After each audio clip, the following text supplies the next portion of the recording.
Hey friends, my name's Aaron Ciotti. I wish this computer worked better, but it doesn't.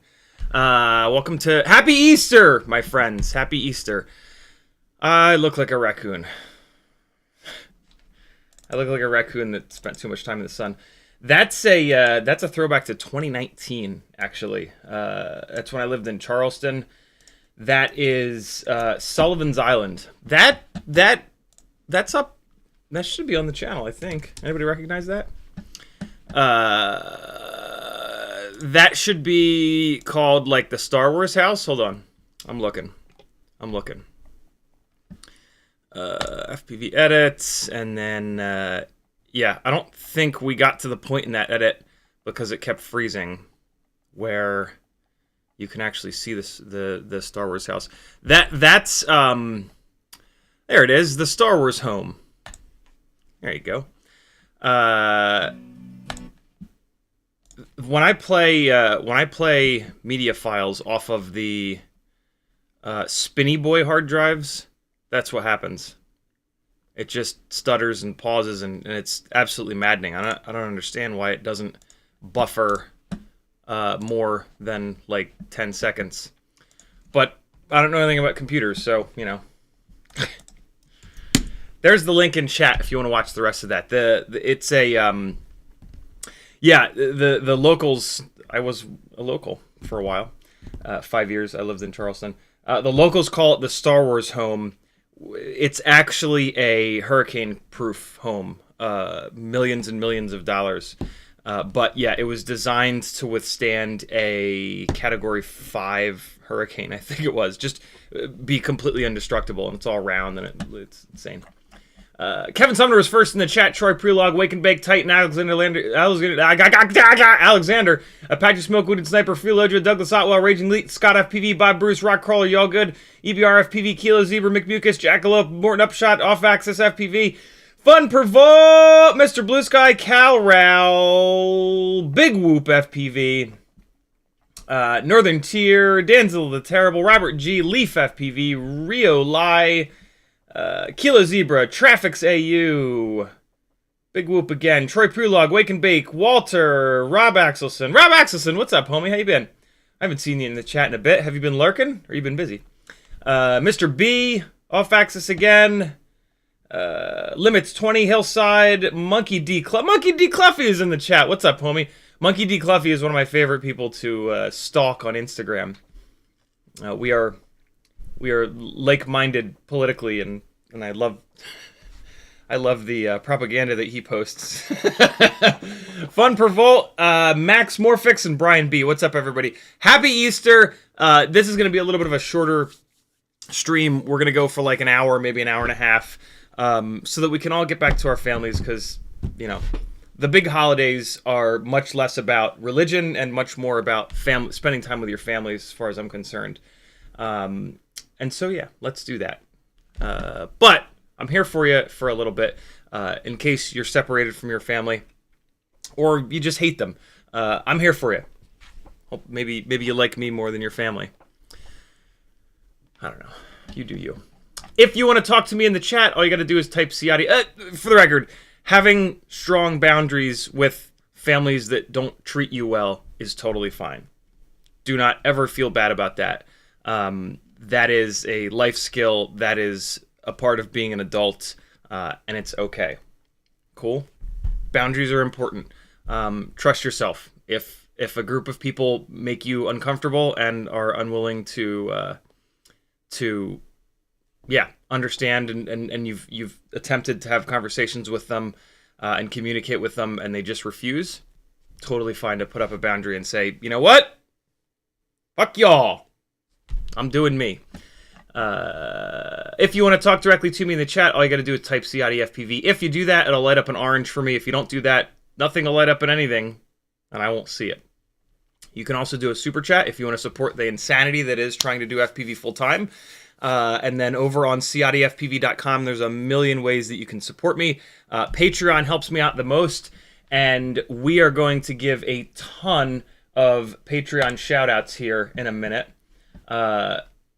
Something happened in my emails where a bunch of emails piled up, and then I somehow went into the middle of them and handled a chunk of them. And then after that, I would go and I would scroll down in my emails and I would get caught up, but I was only getting caught up to this big chunk. There was this other big chunk of emails down here that was unread, and it was hundreds of emails. I was I can never get the little red number on my phone and my emails down below 40 or 50 because I've always got a bunch of unread emails that I want to just have sitting there waiting for me. But I was wondering why that number was up in the hundreds. And I figured it out the other day. I think it was Thursday. No, Thursday was Gig Life Day. Maybe it was Friday. It took me 3 hours to get all the way caught up on emails. And I found a ton of new Patreon emails that were that I haven't given shout-outs for, and that's not cool, and I apologize for that. So we're going to do a mega new patron shout-out here in a minute, and then I'll have even less unread emails, and that'll be great.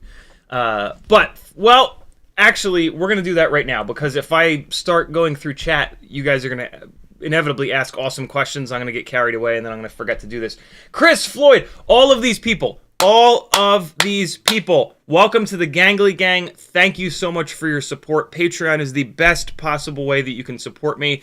For $3 a month, you can get on board. You're going to get access to 2 different Facebook groups, an unlisted YouTube playlist with a whole bunch of really cool stuff, Patreon-only live streams that we've done where we talk shit.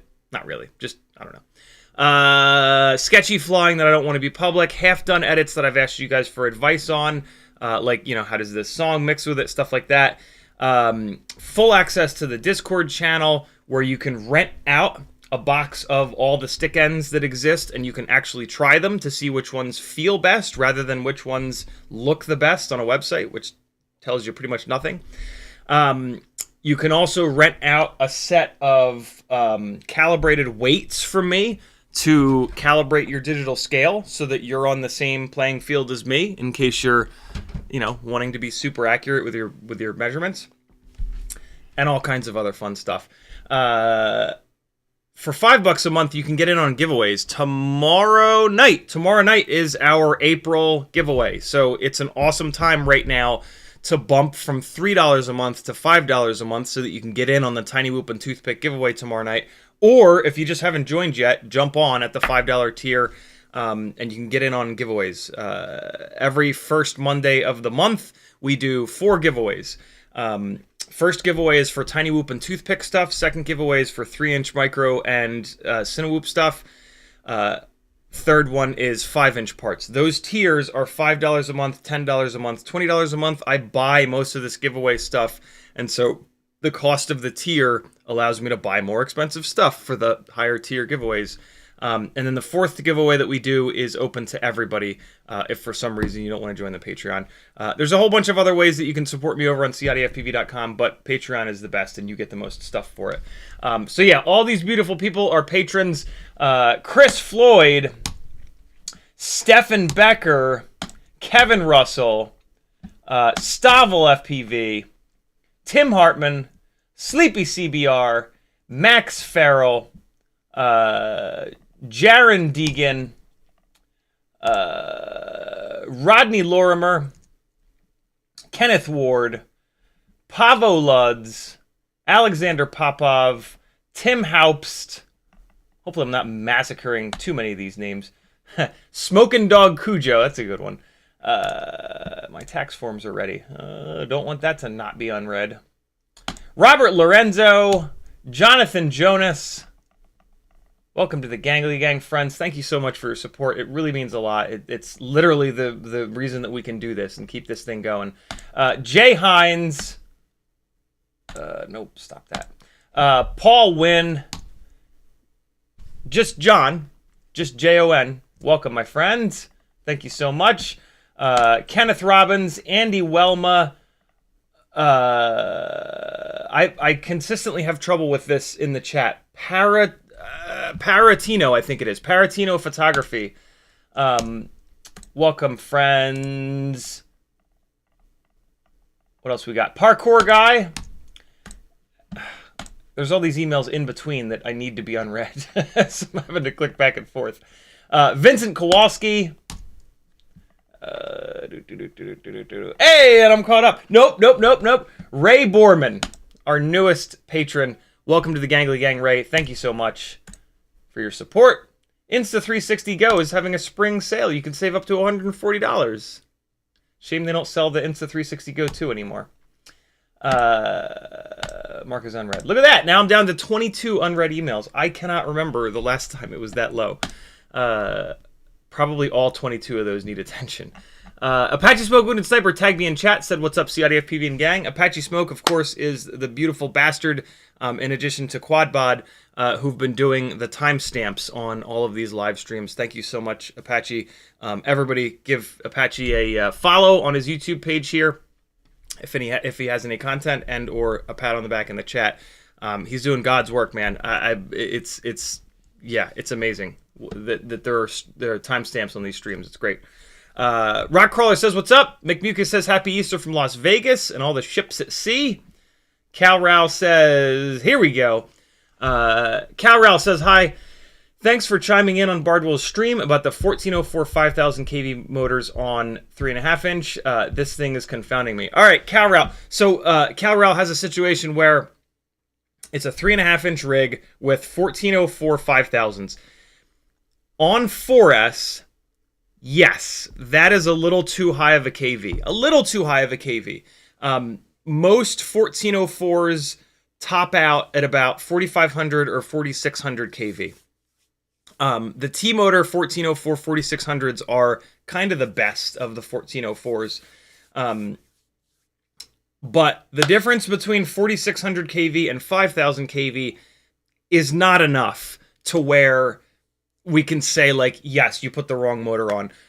Also, I believe I saw that Cal Rao has already... So Joshua's first instinct was exactly the same as mine, which was, hey, put a motor limit on in the PID tab of Betaflight, and if the motors are too high of a KV, that will clue you in as to that going on, that being the issue. I believe I saw that Cal Rao has already done that, and it didn't help. It just flew away. So, the problem is that the rig is oscillating and flying away as soon as he arms it. And I think that I saw that when he motor limits them down, and 5,000 kV to 4,600 being a kV that we know works. I'm assuming that you're on 4S, Cal Rao. If you're on 6S, that's the problem. I'm assuming that you're on 4S though. I did not see that, but I'm gonna make that assumption. Yeah. So it's not these motors are too high of a KV issue, which brings us down the road of your gyro is getting too much physical vibration or electrical noise. What the quad oscillating and flying away is, the PID loop is an error correction loop. That's its whole job. All it's doing is correcting error. And when it overcorrects on error, it bounces one way, then it bounces the other way, then it bounces one way, and it just keeps going and going and going. That can happen if you've got motors or propellers or a frame that are shaking too hard from the vibrations of the motors spinning around, or it could be that your flight controller is not soft mounted and it's hard mounted in place, and then any little vibration gets into it. The flight controller has a gyro on it. That gyro is super sensitive, 4,000 or 8,000 times a second. It's seeing a change, and it's reporting that into the error loop so that it can fix it. So you're flying along, the wind hits you in at the slowest 1/4000th of a second. The gyro sees, you're telling the quad to just go straight and level, right? You're on the sticks, you're just adding throttle, and you're just cruising along. This is just one scenario. Regardless of what you're doing on the sticks, you're telling the quad what to do. That's called set point. The quad is on set point. If the wind hits it and pushes it off set point, the PID loop pushes back. It's error correction. It's correcting error. It's coming off set point. Set point is no error. Not technically, but we'll get into that later. Nah, we won't get into that later. We'll talk about that on another stream if you want. The wind pushes it off set point. The gyro sees it. The error correction says, nope. It fires up the rear motor. It fixes that, and it drives dead straight. So your filtering is there to filter out the garbage that is being produced by the quad. The filtering makes sure that the outside influences are separate from the vibrations, the electrical noise, anything that's going on internally on the quad that it doesn't want the PID loop to react to, right? These things are vibration machines. The props get bent. The motors are not perfectly balanced. And so there's always going to be vibrations. So if without the filtering, every single little vibration, the error correction would fight against, and it would always oscillate and fly away. So your filtering is tuned really well to filter out most of the common vibrations that occur on the quad. In your case, unless you've like taken a shitload of filtering away or turned off filters or anything like that, which I don't think you have, you've got more vibrations or electrical noise than the standard amount of filtering can handle. And that's a problem. The solution is not to add more filtering, because adding more filtering will add additional delay, and then the rig will fly like ass. Betaflight gives you a lot of filtering, and their filtering is phenomenal. So if you build something that can't handle the stock Betaflight setup, the mechanical system is the problem. If you try to fix that digitally, you're not going to get anywhere. And if you do get somewhere, the rig is always going to fly like ass. Fix the mechanical system so that the stock Betaflight setup can fly, and then you can have a rig that flies good. If your mechanical system is not good enough to fly on stock Betaflight, it's never going to fly good. So don't do that. Don't focus on filter tuning, on PID tuning, on ESC settings. Focus on the mechanical system. Easiest way to think about that is outside in. Propellers first. Take the propellers off, switch to a fresh set. If that doesn't help, switch to a completely different set of propellers. There have been propellers manufactured over the years that are not balanced from the factory. That is the cheapest and most common fix of problems like these is propellers. So again, outside in, propellers first. Next, motors. Take the propellers off. Go into either turtle mode or the motors tab and gently spin each motor up at about 30 to 40% throttle. So with turtle mode, you got to be really gentle on the sticks, and you're going to push it over diagonally to trigger just one motor at a time. At about 30%, that's where the majority of the vibrations happen. You want to spin each motor up individually and make sure that there's not one motor that's vibrating a lot harder than the others. If there is, get rid of that motor. Motor screws that come up through the arms, make sure that they're not driving themselves up into the copper windings. That can absolutely cause all of these problems. So just take the quad sideways and just look at each motor screw. What I have had happen before is somehow one motor screw makes its way into the pile when you're putting it together that's a millimeter too long. So you need to check them all. You need to sit here and check every single motor screw and make sure that you got your stator base here, and then, so this is the stator base, this is the middle of the stator, up here are the stator poles, and then there's a gap. There's a gap between the stator base and the stator pole up here. The screw needs to come up all the way through the stator base so that it's strong enough, and then you should be able to see a tiny little bit of the screw head, but you can't have it driving itself up into the stator poles. That's bad. That'll absolutely cause this problem. And a lot of other problems, to be honest. And then your ESC will explode and the motor will explode. Outside in, propellers, motors, motor screws, arms. Take the frame and hold the arms like this, corner to corner. Put your thumbs in the middle and bend it. Make sure that one of these arms, and then do the other two. Make sure that one of the arms isn't like a fucking noodle. Then take the arms and twist them. Grab the motors like this and try to twist the arms. Make sure that there's not one arm that's twisting easier than another. That's you can't always see it. When the arms delaminate, you can't see them, but twisting them and bending them, you will absolutely be able to tell if you've got an arm that's let go. Again, outside in, propellers, motors, motor screws, arms, rest of the frame. Are there screws that are loose in the rest of the frame? If there's a screw that's loose, even if it's on your top plate, the top plate could be vibrating up and down like this, and that's gonna, what the filtering is looking for is sinusoidal waves with soft peaks and valleys. If you've got a screw that's loose, it's gonna do this. It's gonna have sharp ups and downs as the carbon smacks up and then smacks down, and the filtering doesn't work as well with non-sinusoidal waves.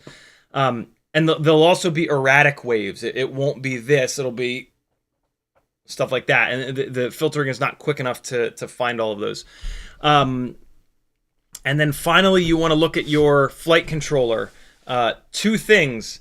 It must be soft mounted. You need to be able to take your flight controller and you need to be able to push it sideways, and it should give a little bit. The flight controller has rubber grommets on all four corners. Those rubber grommets are there so that the vibration machine can vibrate beneath it, and then the flight controller can stay in place. And so you need to test that. Just push it sideways. You should see the rubber grommets compress. There should be a little bit of movement. You don't want a lot of movement. You don't want it to be super loose in there. If the flight controller is super loose, the vibration machine can be here, and then the flight controller can develop its own other vibration because it's too loose. You want it to be able to move a little bit, but then you want it to go right back. You can't have it be a sloppy mess. Your stack screws, the screws that come up that mount the 20 by 20 stack, those need to be solid. You need to have the screw come up through the base plate, and then you need some sort of a nut on the top or a press nut in the base plate. Those screws need to be dead solid. If those screws can wobble around, that's the problem. The whole stack is wobbling around. You can't have that. The flight controller needs to be solidly mounted, but soft mounted a little bit. So look for like wires that are pushed up against the flight controller that have hard mounted it. Make sure that your screws aren't too tight. There needs to be a little bit of motion, but not too much motion. If all of that is sound, by that point, you will probably have found the problem. 98% of issues I've covered already. The last 2%, I'm just making these numbers up. The last 2% could potentially be electrical noise. The gyro is a sensitive piece of electronics, and electrical noise confuses the shit out of it. So if you don't have a capacitor on the build, put a capacitor on the build. That's the first easiest thing that you can do to try to rule out whether or not it's an electrical noise issue. Take a look at the wiring. Make sure that you don't have wiring. The gyro chip is a little square bastard It's kind of hard to see on there, but just try to make sure that there's no wires going directly over top of the middle of the flight controller. If you do at the moment, just move that wire. For right now, just take all of the wiring and move it as far as you can in whatever opposite direction you can, and see if the problem gets any better. And then if it does get better, then you're starting to isolate it. Then you can try to figure out, how can I rewire this? How can I put these wires in a different direction? You can look up on Google, what does a gyro chip look like? And you'll see a bunch of pictures of them. And then you can look at the flight controller and look at the different chips. And you'll see it's a very specific, perfectly square gyro chip. Hold on. I can probably show you what a gyro chip looks like. Yep. Here's what a gyro chip looks like. It's that guy. It's that perfectly square guy. You can actually read the writing on it if you have like a 5x loop, and it'll say like InventSense M6 MPU. MPU 6000. Wait, nope. It's that one. Sorry, it's that one. Maybe it's that one. I would have to read it. It might be that one. But it's a perfectly square chip. If you've got a bundle of wires running over this guy, take that bundle of wires and push it over here and run it over on this side of the board. If that was the issue, it'll immediately go away.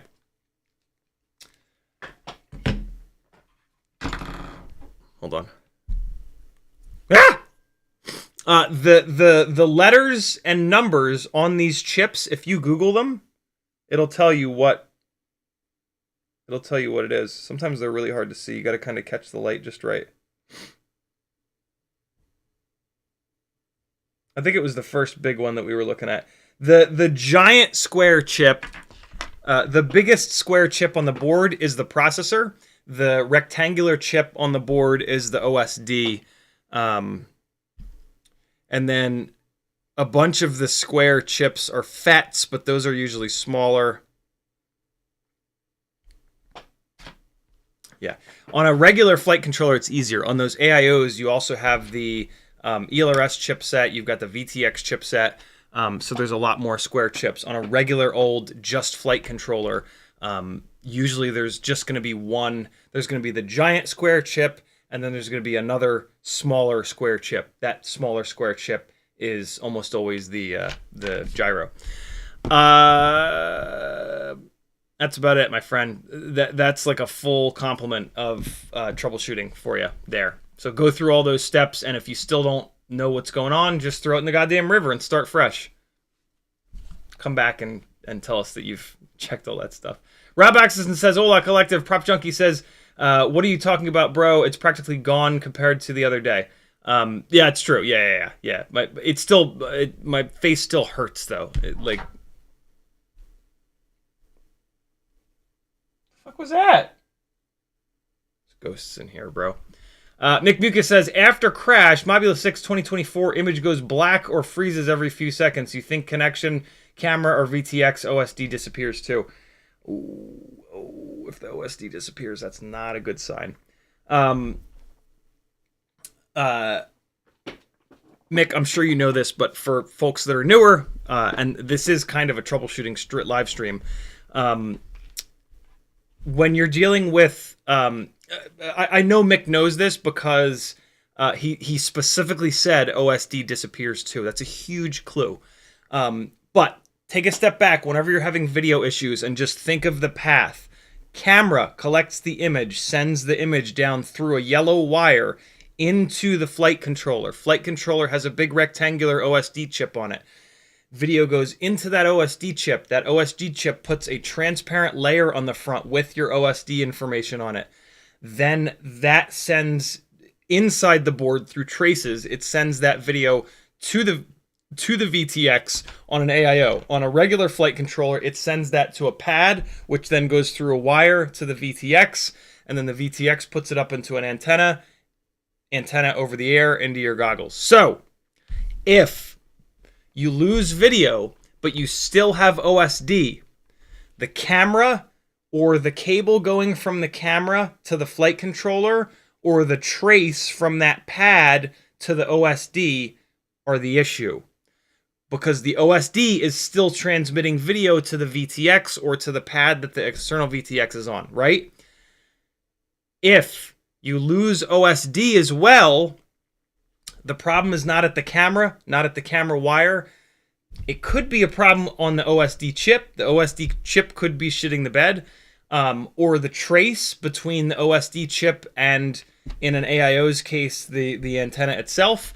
In a regular flight controller's case, it could be the wire going to the VTX itself, or it could be the VTX itself. It's probably not, if it's black screening, the problem is not a VTX antenna. If a VTX antenna is going, it won't black screen, it'll snow. So yeah, I say it's not a good sign on an AIO because there's no wire for you to check, right? Like, the only wire on an AIO is the wire from the camera to the AIO. But your OSD is disappearing too. So the problem is either the OSD chip itself, or the trace between the OSD chip and the VTX, or the onboard VTX. And there's nothing you can do about it, right? With an AIO, it's all internal.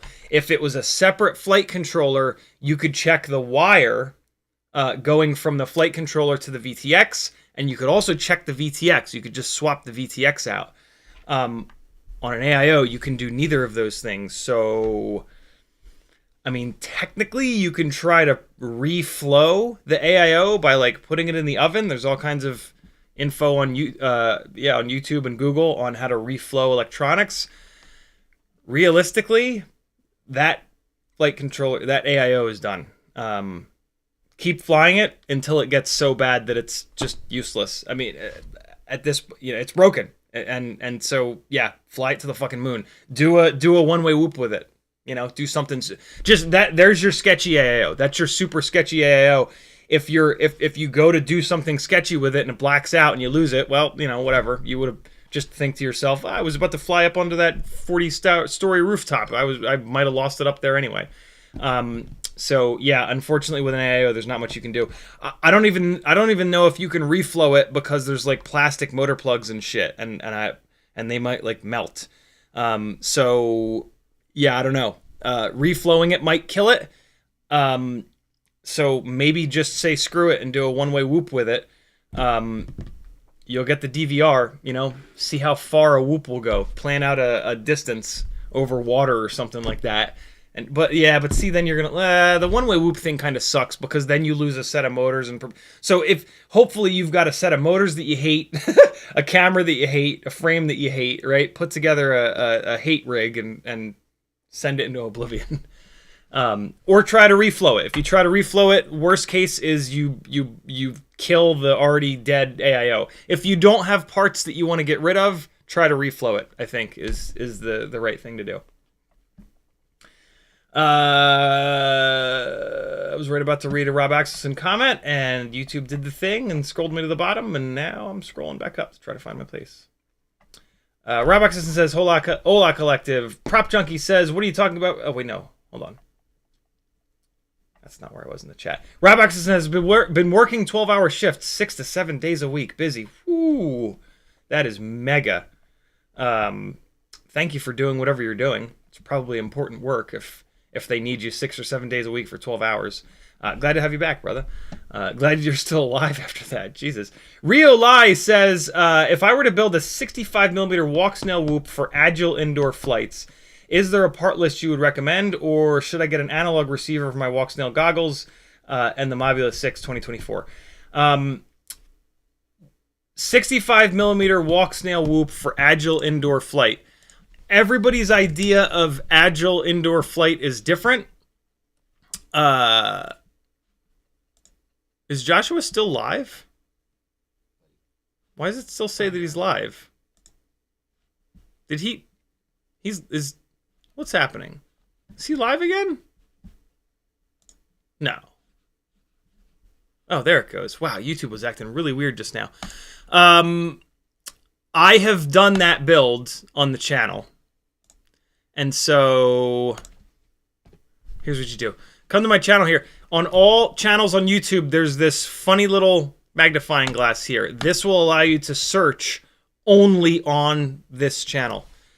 So if you search for Mobula75pro Walksnail, you will find a bunch of videos where I have done this. Finally testing the 0702 30,500 kV Walksnail Mobula 6, 40,000 kV Walksnail HD 65mm freestyle build.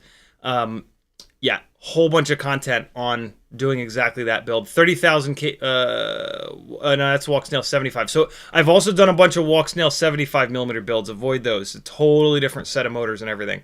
One has 65mm Walksnail build begins 9 months ago. Jesus.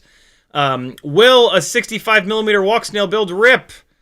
Lots of stuff. Lots of good stuff for you. Most of these have timestamps as well, so you will not have to watch the entire 2 hours and 50 minutes. You'll be able to click through and either look at my abbreviated version of the timestamps here, or sometimes what helps is you can take a look at the wonderful Apache Smoke Wounded Snipers more verbose. There's a character limit in my description field here, so I have to slim down Apache Smoke's descriptions, and I do the best that I possibly can with that, but sometimes looking at his full descriptions here is actually a little bit better. So you can just kind of read and scan through and just find out, here we go. 2 hours, 27 minutes, 20 seconds. Is Walksnail decent for indoor drone tours or no? Click on it, and it'll bring you exactly there. And away we go. So yeah, loads of content for you. Here's the long and short of it. In my opinion, the extra 6 grams going to Walksnail. This also applies to HD0. The extra 5 grams for HD0, the extra 6 grams for Walksnail takes away the agility that I personally want for an indoor TinyWhoop. Here's the caveat. I'm trying to do dumb shit. I'm trying to do fully inverted, stalled out, zero throttle, throw it across the room through a gate that's this big, freestyle inside the house, inside of a small basement, right? Like, this is like a 600 square foot, 500 square foot basement. If you've got a bigger house than this, if you're looking to fly it at work, if you're looking to fly it in a warehouse, if you're in a bigger space than this and you're not trying to be as absolutely razor technical as I am, it might be totally fine. But if you're trying to do the shit that you see me do with analog rigs, analog is the only way. You'll see in those live streams that we've done, and you'll hear me bitching and moaning about how heavy that rig is. TinyWhoops are 17, 18, 19 grams all up. So adding 5 or 6 grams to that is like 33.3, 35, 40% extra weight. And that's just ridiculous. That's just way too much extra weight. It has a huge effect on the performance. So where I have landed on the Walksnail TinyWhoop thing is that you want to treat them as a little tiny CiottiWhoop. That is the best way to think about them. It's a CiottiWhoop. It's a little bit more capable of a CiottiWhoop, but it's still basically a CiottiWhoop. Whereas the analog rigs are full-blown freestyle monsters, like a 5-inch rig that you can fly outside. So yeah, it depends. I can't give you a straight answer because I don't know where you're gonna fly. I don't know what kind of stuff you're trying to do. But that's the best answer that I can give you, and then you've got a ton of content for you to watch where you can literally see me do the build, see me test different motors, and see me fly the damn things around and bitch and moan about how heavy they are. And then you can also, a lot of times I'll try to back-to-back it with an analog rig, so you'll get to see how accurate an analog rig is because of the reduction in weight versus the heavier Walksnail rigs having miles better image quality, but nowhere near as good flight characteristics. What you want to remember about freestyle is not about camera quality. It's about the tricks and the shit that we're doing. So yeah, it's great and all to have really good camera quality, but that's CineWhoop stuff, right? Good camera quality is important for a CineWhoop. It's not nearly as important for freestyle. If the name of your favorite freestyle pilot here put up an edit with analog flight footage and they're on fire and ripping a really cool spot, hitting all the gaps, you won't give a shit that it's not GoPro footage, because it's not about looking good. It's about the stuff. It's about, holy shit, they just dropped 250 feet through a gap that's this big. How the hell did they do that, right? That's freestyle. So delete from your brain the idea that you have to have good camera quality to be able to show off your freestyle flying. Not to mention that, like, you know, no offense to anyone, but none of our freestyle footage is going to get more than a couple of hundred views. You know, I've got 40, 50 freestyle edits up, each one of which I have at least 10 hours tied up in. Some of them I have 30, 40 hours tied up in, and not one of them has more than 2,000 views. And I'm, you know, this is a channel with now more than 9,000 subscribers. Like, not a big channel by any stretch of the imagination, but a bigger channel than 99% of people will be able to muster in the FPV world. You know what I mean? So yeah, like, freestyle flight edits just don't really get watched very much. You know, it was like from day one of FPV, the freestyle flight edit was like the first thing. So it's like the oldest and most stale and most beat to death kind of thing, unfortunately.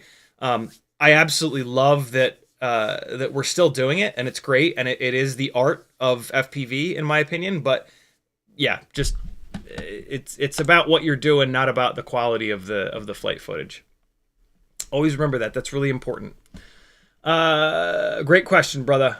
So yeah, for me, in my opinion, agile indoor flights is Mobula6 2024, but you need to make that decision for yourself, because I have incredibly high standards, and I'm trying to do just, yeah, stuff that we shouldn't be doing inside the house. We should just fly TinyWhoops the way that they're meant to be flown, but with enough effort, you can make them do all kinds of wild stuff that's incredibly fun.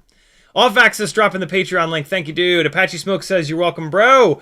Decabacow says, some 10 hours of winding motors later. Nice. I have a set of motors that went from 10 turns to doubled wires and 5 turns. Holy hell. They were 19,000 kV before. Does that mean they're 38,000 kV now? No idea, but they do spin almost twice as fast, like 90% faster. That thing is a rocket now, but the batteries totally hate it. Worth every minute of excruciating pain and winding those things. On a previous live stream, Decabacow, I believe he said, like, Ciotti, I can't believe you haven't dove into hand winding motors yet. I am. And my response was, ooh, you're brave.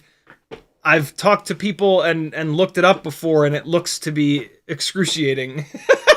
And yeah, it's funny to read, worth every minute of excruciating pain hand winding those things. I actually don't know how it works in terms of 10 turns to 5 turns, but my guess is, yeah, it would be double the KV. Hopefully the way to check that would be to put them on a rig with RPM filtering and go into the motors tab, spin them up when they're 19,000 kV, look at the RPM, rewind them, and do the same thing and just look at the RPM, and you should see that increase. But yeah, I mean, it makes sense that it would double, and the fact that you say it's a rocket now. 38,000 kV is kind of great, and what's cool is it's a kV that you can't buy, right? You can, at some point, you'll be able to buy 40,000 kV motors from Weebleed, and when they come back in stock, you'll be able to buy 36,000 kV motors from TinyWhoop. But yeah, 38s don't exist. 38,000 kV is mega. Yeah, I have a live stream where you guys have seen me rip the 40,000s, and they're just bananas. The 36,000s are bananas too. So yeah, I mean, flying around in a small space, that crazy KV is not actually that bad on battery life, because we fly around at like 30% throttle for 99% of the battery, and then we blip the throttle a bunch of times. But when we blip the throttle, especially on a KV that's that high, we're only going full throttle for like an eighth of a second. So sum total through the course of a 3-minute battery, usually I get 3 minutes from those high KV motors. I get 3 minutes from most of these motors. Yeah, in a 3-minute battery, you've got like a sum total of like 2 seconds that you're actually at full throttle, because you're just blipping it in these tiny short little periods. So yeah, don't ever fear mega KV motors on TinyWhoops. They're kind of the answer to the riddle that is, how do we get enough power out of these?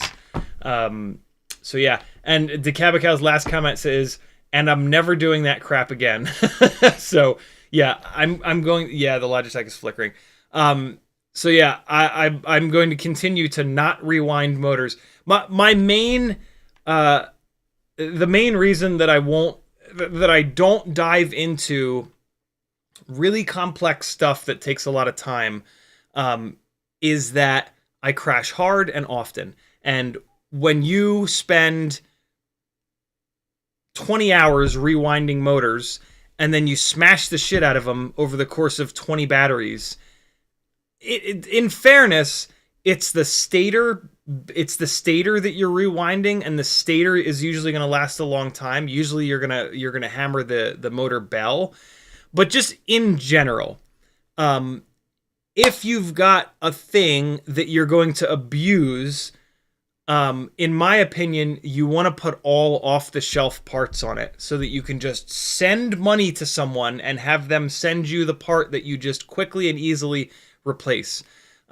If you, this happens in the motorsport world all the time. People put hundreds of hours into a build, and then they take it to the racetrack, or they do hill climbs with it, or they put it in these other scenarios that are dangerous, and then some asshole batters into them and destroys hundreds of hours of work, and then they have to go back and do hundreds of hours more work.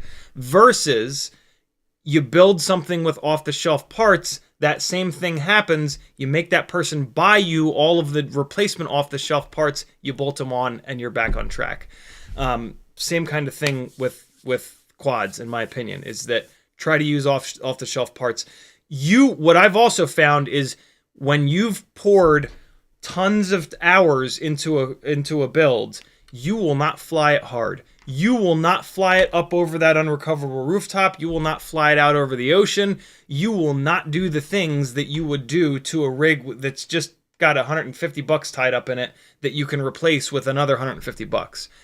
Yes, the money in these things will cause you to, right, in the simulator, you don't give a shit and you fly super hard and it doesn't matter at all. When you go out and fly for real, you're always backed off a little bit, because money is money, but time is the next level of pain, right?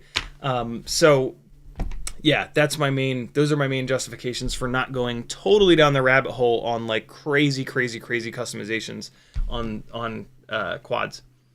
Decapical, thank you for taking the bullet and going through that process, and more than anything else, letting us know. Like you know, I get plenty of people that come on and they're like, "Oh, I'm doing this big project." And I'm like, "Yeah, let me know how it goes," and then I never hear from them again. And you know, nobody in this community benefits from the knowledge that they gained during that process. Your pain has helped us all out, so thank you for that. You know, that's what's one of the things that's so awesome about this community, is that there's people willing to do the hard stuff, and then give their experience so that the rest of us can benefit for it. I like to think that I do that more often than anybody, and maybe that's why you guys are all that have been around a while are all still around. CalRal says, yes, 4S, and yes, I tried the output limit. I'm going to try a few things, and I might hit you up for some private help. Sounds good. To be honest, CalRal, that troubleshooting flow path chart that I just gave you, that is 99.9% of it. If none of that stuff works, what I'm going to be telling you to do is replace parts. Replace the flight controller, replace the ESC, replace the motors. So yeah, we can certainly go farther, but what I gave you at the beginning of the live stream is like really deep down the rabbit hole. So if we were to set up a private one-on-one session, I would not do a 60-minute session with you. I would only do a 30-minute session because I'm just not going to have... I don't have much farther to go with you than what I gave to you at the beginning of the live stream.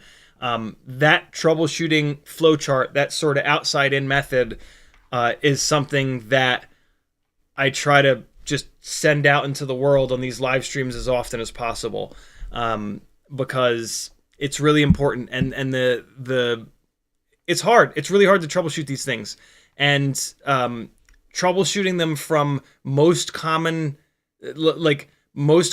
the problem is here to least commonly the problem is here. That's like the magic for me, because it's just annoying, and you want to find the problem as early as possible. So yeah, we can absolutely go farther if none of that stuff works, but like I said, there aren't going to be any miracles. That's the bulk of my knowledge there.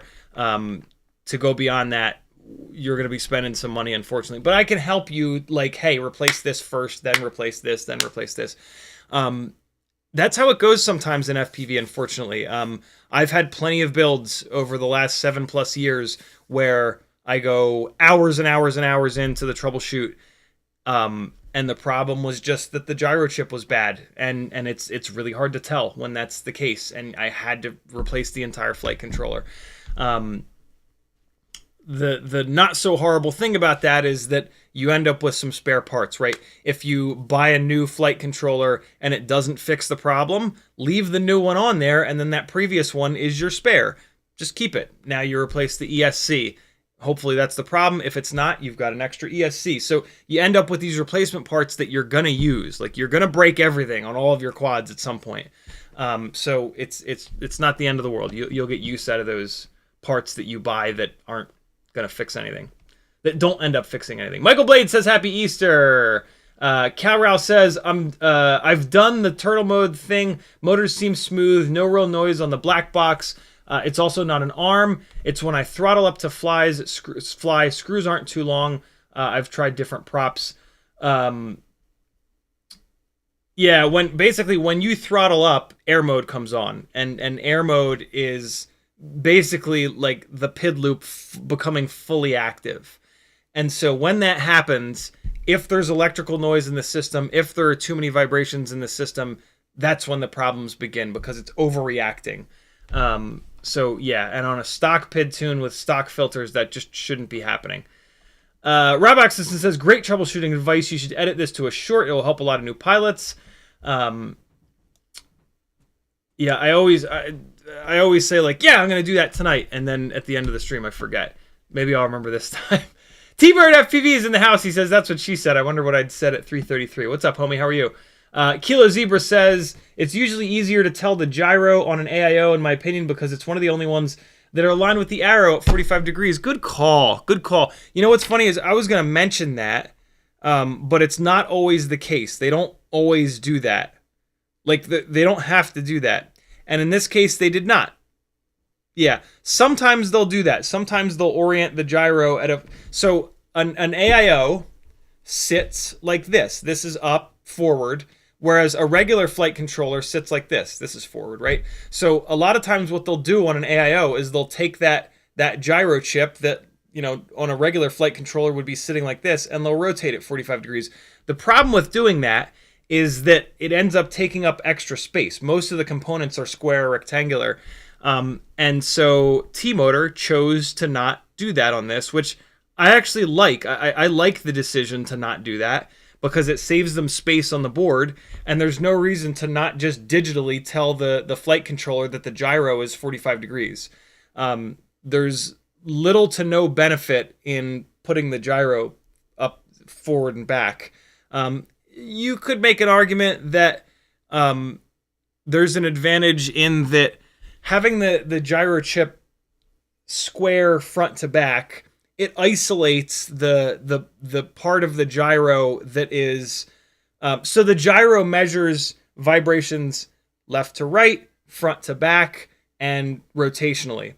And so if you have the gyro oriented like this, if the part of the gyro that measures left to right is failing, that'll only show up on the roll in the black box, or pitch, or yaw. And so it can make troubleshooting a little bit easier. But if that's happening in the gyro is bad. So it kind of doesn't matter. Like if you isolate it on the roll axis, it's like, great, now what? You ain't gonna fix the gyro, it's garbage. If the gyro is failing and it's bleeding between the roll and the pitch axis, who cares? It's still failing. You still have to throw the flight controller away. So yeah, that's an interesting choice. I've actually never seen an AIO that hasn't rotated the damn thing front to back. Here you go. So here's the norm. It's so funny that you say that, because like as I was talking through it, I was about to say that, and I was like, no, there's no reason for them to do that, and I don't want to walk people down the wrong path, because people have 20x20 regular old flight controllers in addition to AIOs. This is not just a TinyWhoop channel, right? So you can see there's one chip on there that's rotated 45 degrees. There's your gyro. On most AIOs, that's the easiest way to find your gyro. You don't need to find your gyro, though. You can't fix it. Like, sometimes it's nice to know it's there, but if the rig flies, it's there. But yeah, thank you for saying that, dude. Yeah. You're dead on the money, my friend. Playmate1 says, if we can have a flight controller with repair option, and how should they look like? Never going to happen. These boards, in order for these boards to be light and cheap, they have to be surface mount. And it's just not repairable. In order to have a repairable flight controller, it would have to be huge. It would have to be gigantic. To give us maybe not this big, but yeah, it would have to be big, and when it's big, it's heavy. These chips are just too small, and they have a million different legs on them that are not soldered down. They're surface mount, so they put it in an oven. So that they put the solder paste on it with a little stencil thing, and then they very carefully lay all of the chips out, or sometimes a robot does it, puts the chips down in the right spot, and then they put heat to the board, put it in an oven, send heat onto it, whatever, and then that melts the solder, and then the legs melt down to the PCB. Yeah, I mean, with this is the problem with all electronics nowadays, right? Like, nobody fixes shit anymore, because in order to fix stuff, you literally need a microscope. Like, you actually do. And it's just, sure, there's a couple of people in your town that maybe do it, but the rates that they charge are mega, because there's only a couple of them, and it's a pain in the ass to do it. And so you'll pay more money for them to fix it than the thing is worth. This is why, like, you'll only really see, like, TV repair shops or vacuum repair shops anymore, because TVs and vacuums are expensive. So if you go in, the $200-300 you're going to pay for that specialist to do the pain in the ass thing is less than the cost of the TV or the vacuum or whatever it may be. A $50 flight controller, throw it in the river. It's not worth your time. Unless you're willing to buy a hot air station and a microscope to do it yourself, you're going to spend so much money buying those things that you're going to have to offer up your services to other people in order to pay for that gear, unless you just want to have the gear because it's kind of cool. But yeah, flight controllers will never be repairable. They need to be small, they need to be lightweight, and yeah, that makes it a nightmare to repair them. That's a great question, though. I love the theory behind that question. I would love it if we could repair these things, but yeah, electronics nowadays, we've shrunken electronics down to the point where it's just impossible. You know, our hands, no matter what, have a little bit of shake to them, and some of these capacitors, like, if you think about sneezing, you're gonna knock it off of where it needs to be, and that's game over. And, you know, these electrical systems are all tied together. So if you scooch one of the 100 capacitors a little bit off of its location, that kills the entire board. It's just, yeah, we've this is the dark side of miniaturization, I guess, right? Mick Mucus says, thanks, CiottiFPV. Gonna throw the Super X in the oven when I get home. Very cool. Let us know how that goes. Make sure you look up proper ways to reflow, because there's a very specific temperature, and I think like you want to put it down on cardboard or something. There's a way to do it. Rio Lay says, thanks for the reply. I'll probably go for the Mobula 6 2024 analog and an analog receiver, and maybe eventually make a 65 Walksnail rig later on. Very cool, man. You are much safer going with the Mobula 6 2024 than trying to build a 65mm Walksnail rig. Rio Lay says, sorry for the questions. Don't apologize for that. That's what I'm here for, man. Have you seen the Hawkeye 3.5-inch monitor? There's a 3.5-inch AV jack. Would that work well with the Walksnail's Goggles X, or should I get a better analog receiver module? Do some research on the Walksnail Goggles X. Feeding analog into them, last I heard, has a massive amount of latency. Look up Mads Tech, Ian's videos, talking about the Walksnail Goggles X, and just sit down for an hour and look at his review of the Walksnail's Goggles X. He dives into it. There's a chance that they've fixed it in firmware, but I doubt it. I think it's a hardware issue, but yeah, watch Ian's videos. He will hook you up. Typically, the best way to go for analog is to get a used set of Fat Sharks. You can buy like a used set of Fat Shark HD3s for like $150-200, and then when you're done with them, you can sell them for pretty much exactly what you bought them for. They're lightweight, super comfy, super reliable, and they just work. That is my best recommendation for you. Jason Black says, CiottiFPV and all, how much noise is too much noise? Yeah, I mean, that is a very personal thing. How far do you want to go with your PID tune? How much latency do you want to reduce? Yeah, how good do you want the rig to fly? Is the end all be all? Yeah, you got to make that decision for yourself, brother. If basically build the rig, push the tune as far as you can, as far as the noise floor will let you, and then fly it a bunch. And if the flight performance is not good enough for you, there's your answer. That's too much noise, and yeah. Typically you'll be fine though. Freelojo says, CiottiFPV and Gangly Gang. Hopefully nobody was visited by the Ether Bunny last night. Timmons with a $5 super chat. Thank you so much, homie. He says, have an HD0 VRX but no other gear. Should I sell it and invest in more analog TinyWhoop stuff, or toss HD0 Eco on my 3-inch baby tooth build? 3-inch rigs with HD0, in my opinion, make a lot more sense than TinyWhoops with HD0. There's no wrong answer to that.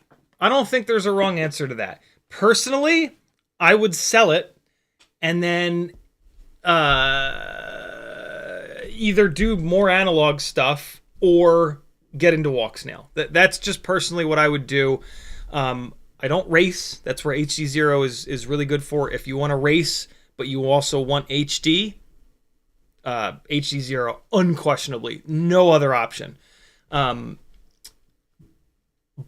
yeah, I struggle with HD0. I want to love it. I want to find the perfect setup for it. But I just keep going back to like analog being the lightweight, cheap, super crazy reliable option for kind of shitty video quality, and then Walksnail being the option, the best option for good quality video, amazing range, but heavy. The HD0 is in the middle there somewhere, and I just can't fall in love with it, which is kind of driving me nuts. Plenty of people have fallen in love with HD0, and they're not wrong. Just for me, I would rather be on either side rather than to try to be somewhere in the middle. So yeah, I wish I had a more solid answer for you, but hopefully that helps a little bit. Cole Powers says you can rework SMD components on a PCB, but it's not for the faint of heart. Yeah, absolutely. It's brutal. Rio Lay says, CiottiFPV or anyone else, is there a point in right hand or left hand circular polarized antennas on TinyWhoops, or are the dipole antennas good enough? I just recently did a live stream where we did some antenna testing, and you should just watch it, because the main reason you should just watch it is that you're gonna form your own opinion.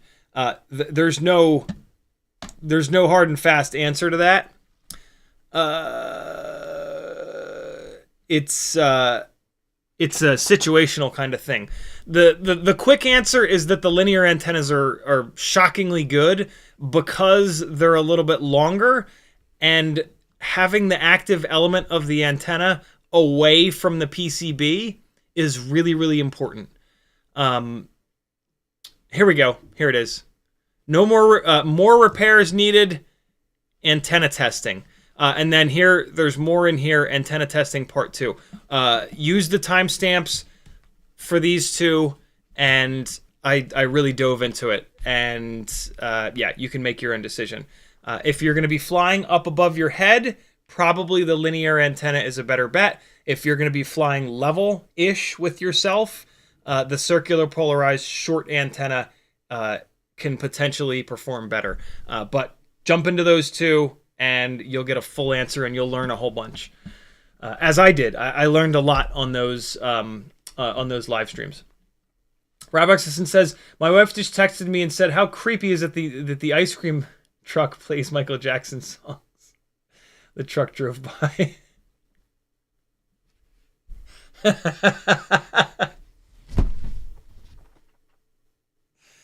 Yeah, that's a keeper right there, man. Oh boy, women are just the fucking best, man. Oh, that's perfect. Rio Lay says, thanks for the replies. Is there a way to get analog modules to output HDMI? Because the Walksnail Goggle X have HDMI input, and maybe it will have better latency. Yeah, no, you don't want to play that game.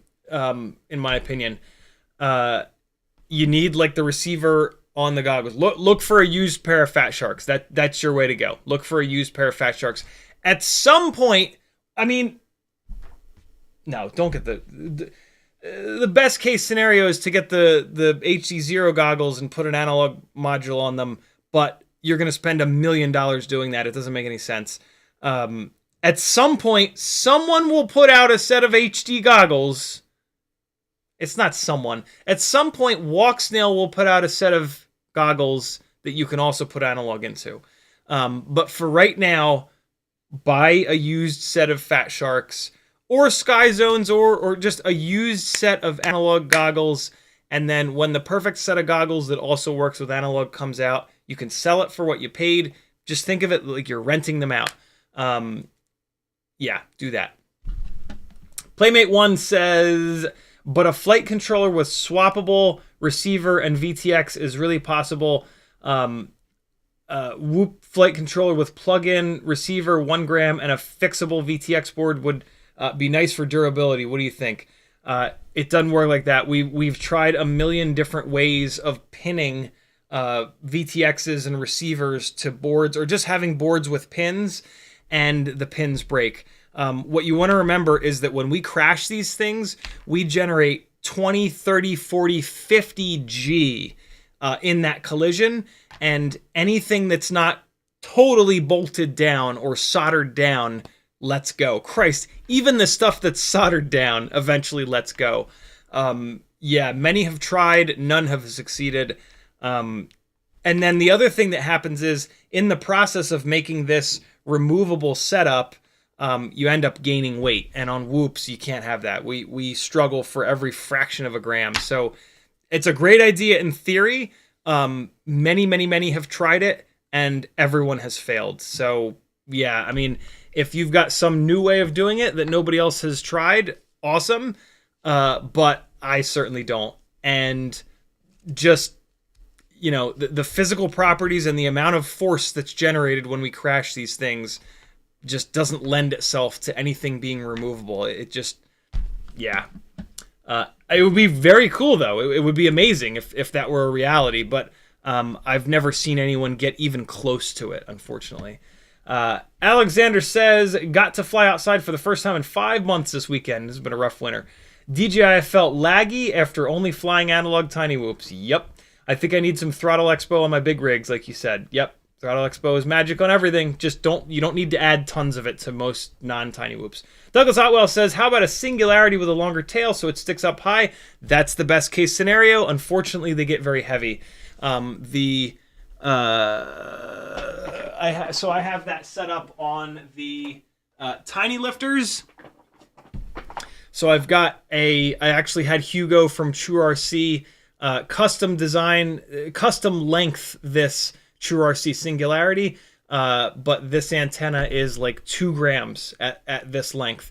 The Singularity Ultra Short is too heavy as it is. It's like 1.2 grams, which is a little bit too heavy, but circular polarized antennas perform a lot better than linear antennas, so I thought that it was worth the extra weight. As it turns out, it kind of isn't. So yeah, Douglas Otwell, what he's saying is sound. This gives you better quality than a linear, better image quality than a linear because the antenna is up away from the PCB, but the weight penalty is just too much. The Tiny Lifter is 2S, big power, picking up a 26-gram camera, so it doesn't really matter as much on this rig. But for every other TinyWhoop, that extra half a gram to gram is going to really negatively affect the flight performance. And it's about flight performance with freestyle TinyWhoops, right? It's not about video quality. So yeah, this setup with a janky-ass free linear antenna with the ground plane removed, it's just stupidly good. I'm just so blown away by how good these dumb little things work. Timmons says, what's the best bang for the buck antenna setup for a diversity receiver for flying TinyWhoops? I think it's actually the Speedy Bee. I think the Speedy Bee receiver module is good enough to offset the price is incredibly low, and I think it's just barely good enough. I'm almost certain that the TBS Fusion and the Immersion RC Rapid Fire are going to give you better quality, but they're way more expensive. So yeah, the Speedy Bee receiver with a set of good antennas, a nice tall TrueRC Singularity. The reason you want it tall is because your head is filled with liquid, and RF does not go through liquid very well. So when you wear this, when you wear these goggles, this antenna is up above the top of your head, and that makes a huge difference. So yeah, I think the Speedy Bee module with a nice tall guy here, and then ideally, the best possible setup for in the house is actually 2 of these. You run one of them like this, and then you run the other one off the front sideways so that you get a big distance between these 2 antennas, and then the diversity receiver or the frame sync reconstruction has 2 actual different signals coming in that they can mix together.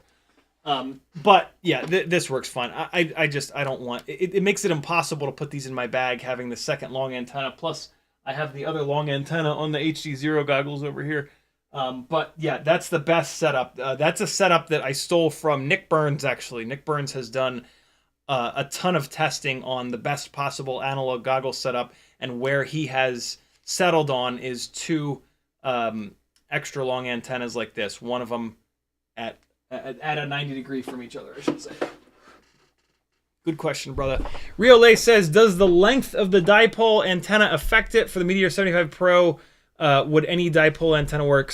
The antenna absolutely matters. The raw length of the antenna matters, and then the length of the exposed element matters. Big time. That's the most important thing. But the antenna manufacturers tune the antennas properly, so you don't have to worry about it. You just have to buy them. And we're caught up on chat. It is 4:23. Mysterious newbie drone Hummingbird V3 troubleshoot. Wait, no.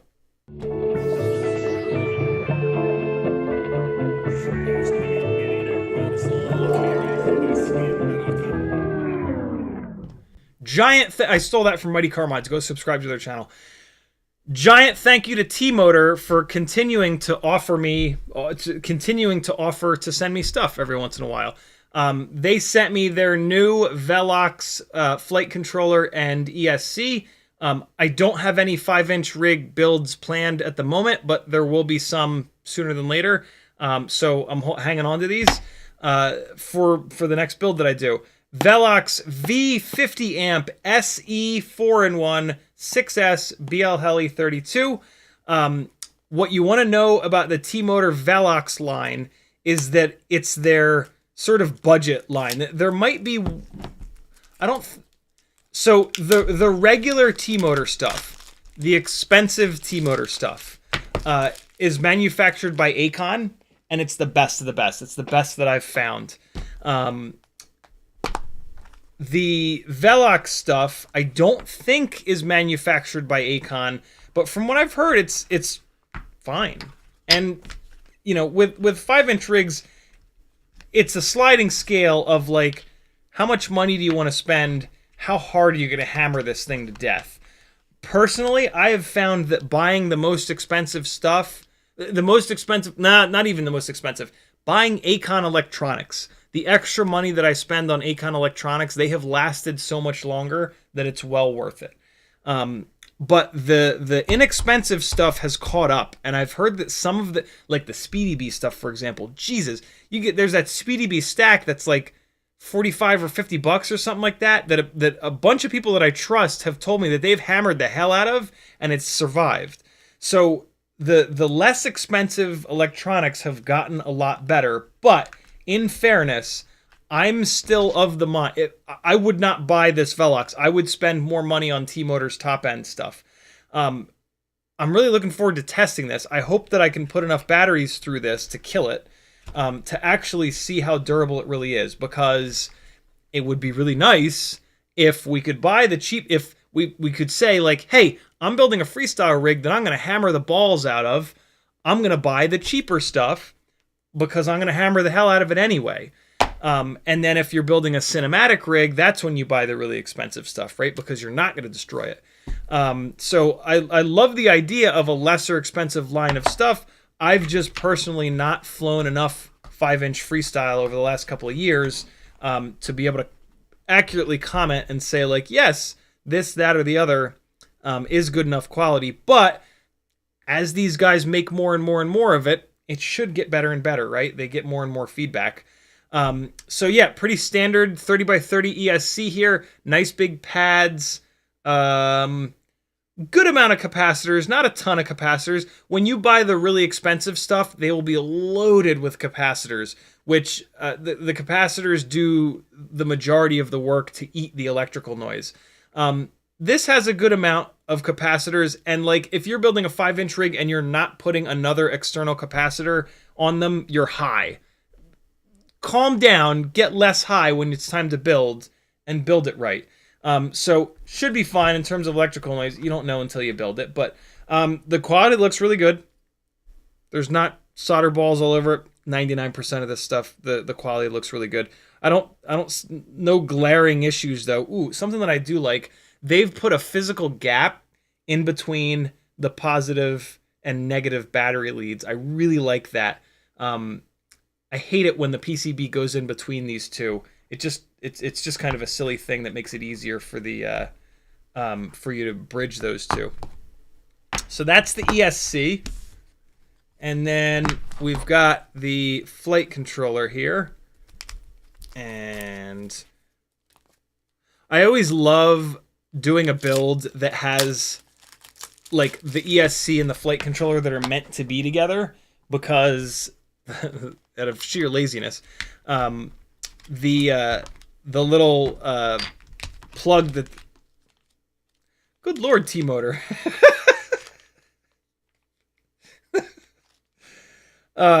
This is as good a reason as any to buy them. They give you a ton of grommets. Oh, look at that. Oh, this is actually really cool. Like, this probably seems like I'm being pedantic, but they give you 3, maybe 4 different heights of rubber grommets. That's kind of overkill, but who cares? You'll have like 3 extra sets of grommets. That's really cool. So one side of the grommet is taller than the other, so that you don't have to screw around with like putting different spacers between the ESC and the flight controller. That's actually really, really nice. It probably cost them an extra penny to put this many grommets in here, but then you've got a whole bunch of grommets in your collection. That's really nice. I love using the planned setup because the cables that they give you, you just plug them in. You don't have to repin them or anything like that. 30 by 30 flight controller here. Oh, look at that. That scares me a little bit. Hopefully it's fine. Let's talk about this. So, this is the Speedy Bee setup. This is a Bluetooth. So I believe this is called a daughter board. When you have like a main PCB and then you have a separate board soldered to it, I believe it's called a daughter board. And I usually don't like it when they do this with a separate board, but in this case, this additional PCB is very small. And when they're very small, they're very lightweight. The problem with having a separate board like this is that when we slam this into the concrete at 7,000 miles an hour, that separate board can potentially break off. So from a durability standpoint, I don't love this, but like I said, this is nice and small. So and the smaller and the lighter it is, the less energy it's carrying. Also, it has a ton of solder points here on both sides. So this very well could be totally fine. Also, this is just controlling the Bluetooth. There's a chance that if you slam hard enough and this breaks off, you'll lose the Bluetooth, but in theory, the rest of the board will still work, and then you'll just have a board that you have to plug in, and there should be a USB port on here. Yep, so there is a USB port. So in theory, even if this breaks during a hard crash, the rest of the board should still work. Maybe not. That's a total guess on my part, but yeah. That's the only thing that kind of stands out at me. Nice big pads.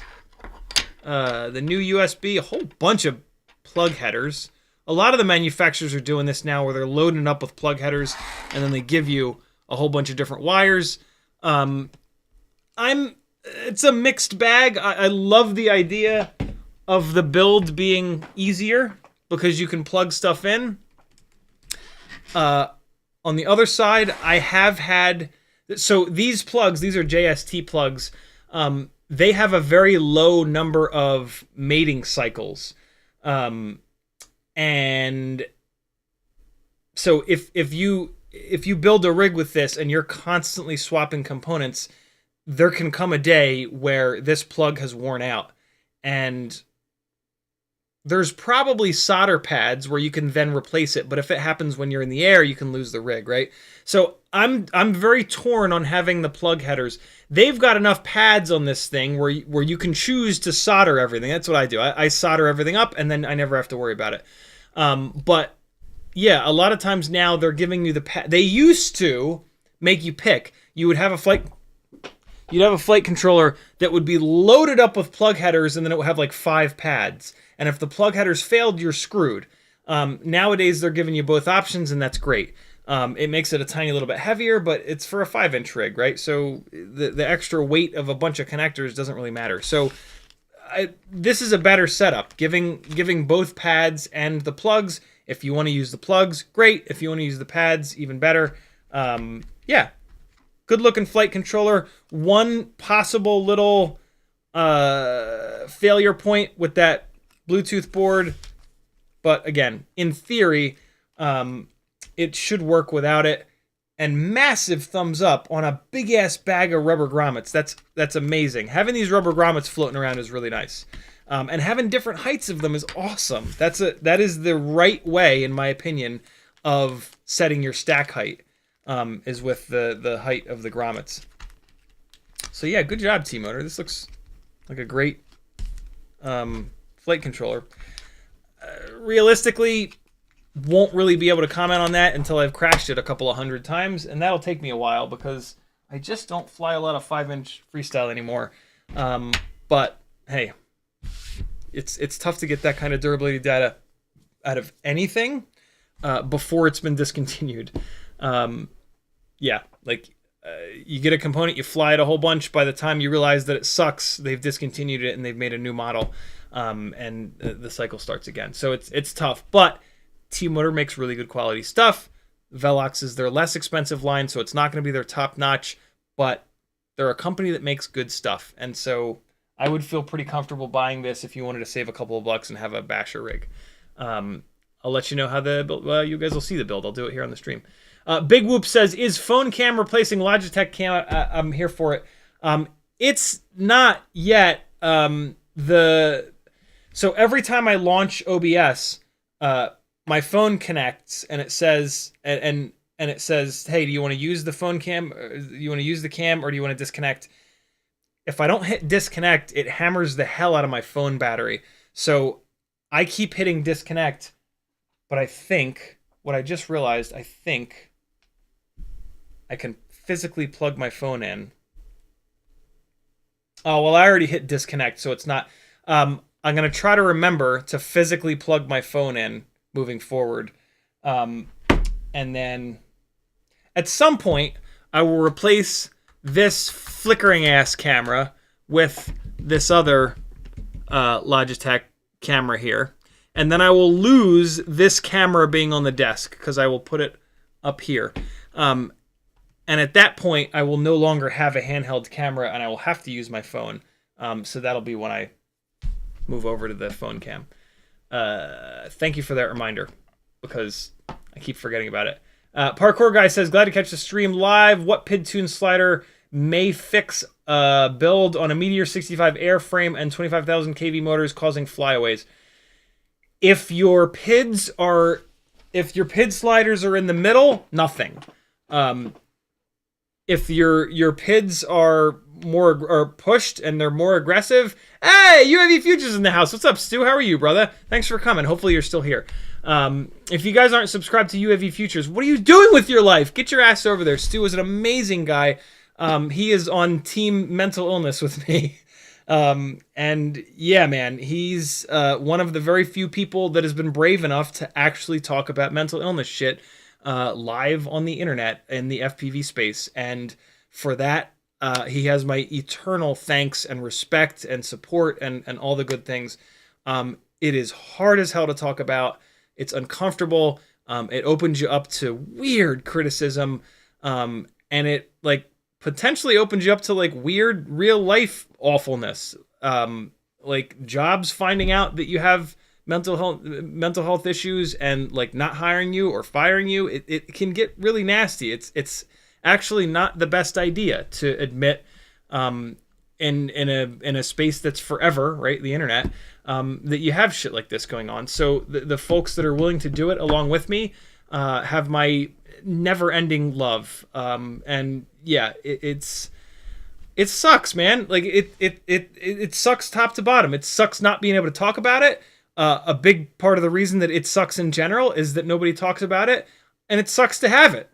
And to have to live with it for the rest of your life. There's no cure for it. There's no pill that you can take that cures it.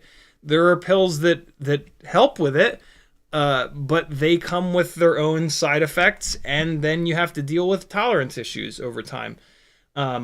So yeah, it's a big old shit sandwich that a lot of us have to take a bite out of. And if you're willing to take a bite out of that and then share the experience of eating shit, you're okay with me. And just, you know, in general, an awesome dude and a great reviewer and just, yeah, cool guy.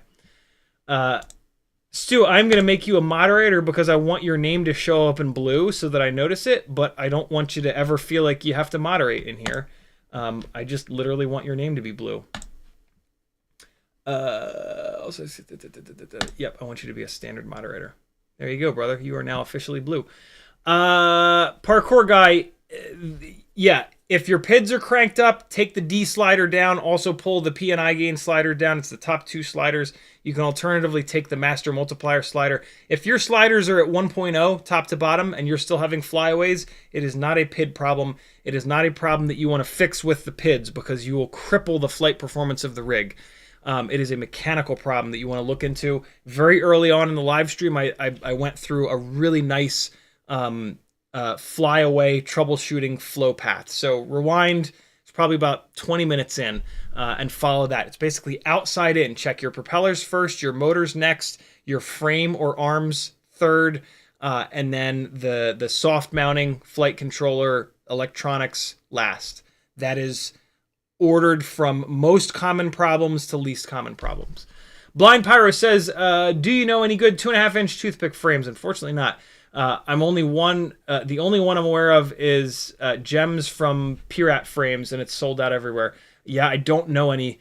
But a 3-inch toothpick frame with 2.5-inch propellers on it is almost as good. I really wish somebody did have a good 2.5. Hey, chat. Chat. Maybe somebody will comment. Also, head over to my Discord. Go to CiottiFPV.com. There's a Discord link. Over on my Discord, there's a Toothpick and TinyWhoop channel. Ask in there. The folks that hang out in the chat over here are brilliant. The collective power of this group of people is phenomenal. So take advantage of that. I'm not super into toothpicks. I burned toothpicks out in my first 2 years of FPV, where they're primarily what I flew, and I just don't keep. I don't keep up with toothpicks as much as I don't have the time. I focus on the things that I really love, and it's not toothpicks anymore. But there are people that are still in love with toothpicks that are following them and know all of the stuff that's out there. And yeah, they are on my Discord, which is amazing.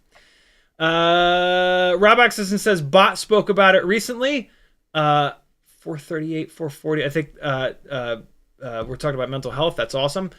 Parkour guy says, yeah, they're all on default PIDs. What else could I do to diagnose? Is it filtering? If the filtering is set more aggressive, it could be. If the filtering is stock, it's probably not that. But yeah, rewind back, check out the thing. It's probably mechanical. The number one thing, absolute first step with all troubleshooting, when did the problem start? Stop, think. Did it start a week ago when I plowed it into a tree full steam? Did it start from a fresh build? Did it start when I switched from one AIO to another? When I switched motors?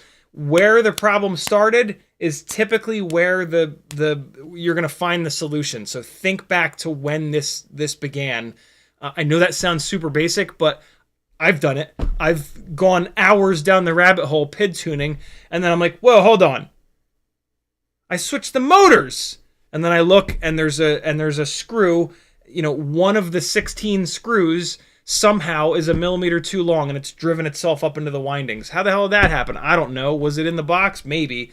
So yeah, always think back to when the problem started. Up Close FPV says, I accidentally ordered the Happy Model Crazy F4 nitrogen bag. Oh, can I use the UART1 with a 2.4 receiver? Yeah, you can. You can also return it and get the proper one so that you don't have to deal with the weight penalty. That's the right answer. The right answer is to try to return it and get the right one. You're not the only one that's made that mistake, man.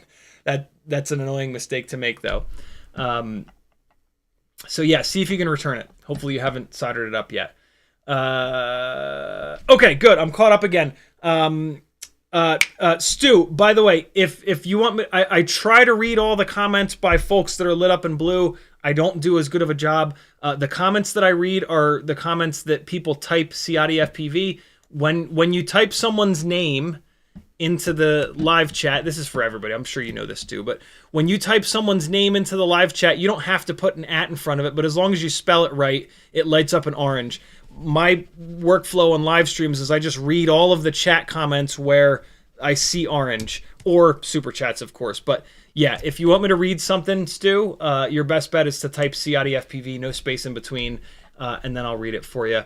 Welcome, brother. I haven't seen you in the chat before. Very, very cool of you to come by. Everybody needs to be subscribed to UAV Futures, or I'll light your house on fire. Your choice. You get to pick. On Friday's live stream, we built a Hummingbird V3, and it is not acting right, and I don't know why.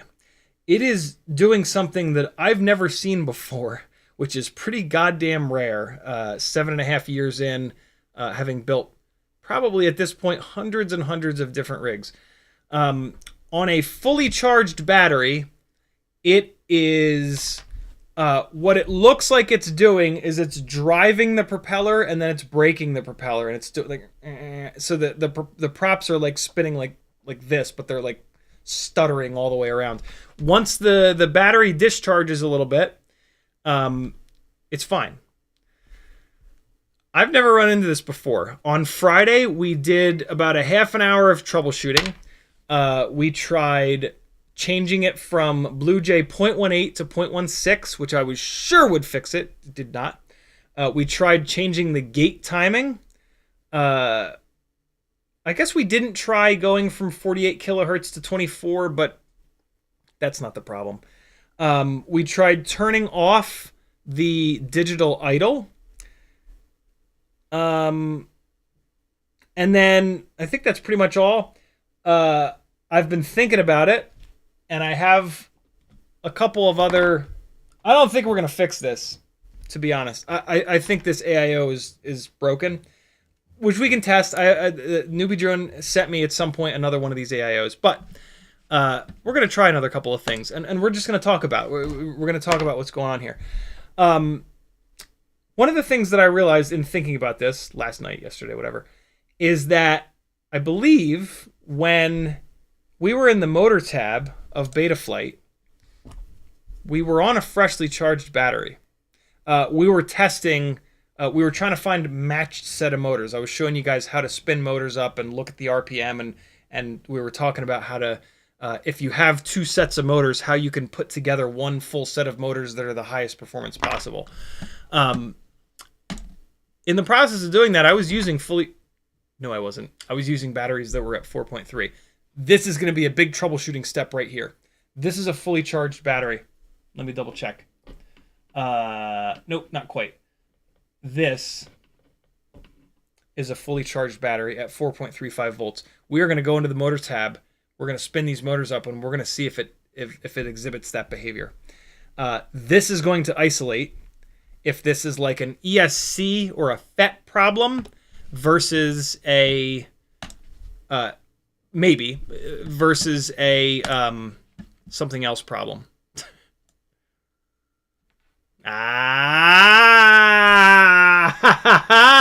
Okay. So it's doing it. See how slow they're spinning? That ain't right. That ain't right. Okay, so let's talk about it. The motors tab in Betaflight takes the PID loop completely out of the equation. When you first arm a rig, the PID loop is barely in the equation anyway. It's only when you start to raise the throttle that air mode comes online that the PID loop is like fully active. So I kind of had a feeling that it was going to go this way, but yeah. Motors tab in Betaflight. Also turtle mode. Let's check this. Let's see if turtle mode does the same thing. This would be a really good troubleshooting step out in the field when you don't have your laptop on you to go into the motors tab. So, we are in turtle mode. I'm not going to show you. I'm just going to do it. Come on. Yep, does it in turtle mode too. Does it in turtle mode too. All right, that's awesome. So, turtle mode and the motors tab bypass Betaflight, and they just send the motor commands directly into the ESC.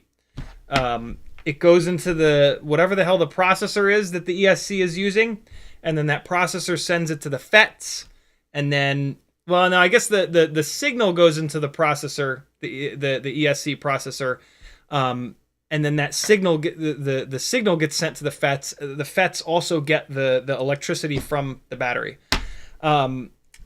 So we have isolated that this is not a Betaflight problem. Nothing in Betaflight that we change is going to help this, because in the motor tab, it's sending the signal directly to the ESC. And so this is either an ESC problem or a hardware problem. Hardware problem meaning it's broken. Take it out, replace it. So at this point in the troubleshoot, we either pour a bunch more time into changing... Oh, the other thing that we changed in ESCconfigurator.com was the startup power. I moved the startup power up, and it didn't help anything. The default startup power is pretty low already, so I wouldn't want to move it down. The long and short is, and this is where I'm going to go with this troubleshoot, we could put another half an hour, 2 hours into screwing around with ESCconfigurator.com settings in BlueJ settings. But why? The default, like, this is not happening on all Hummingbird AIOs. The default settings work on most Hummingbird AIOs, possibly every single one other than this one.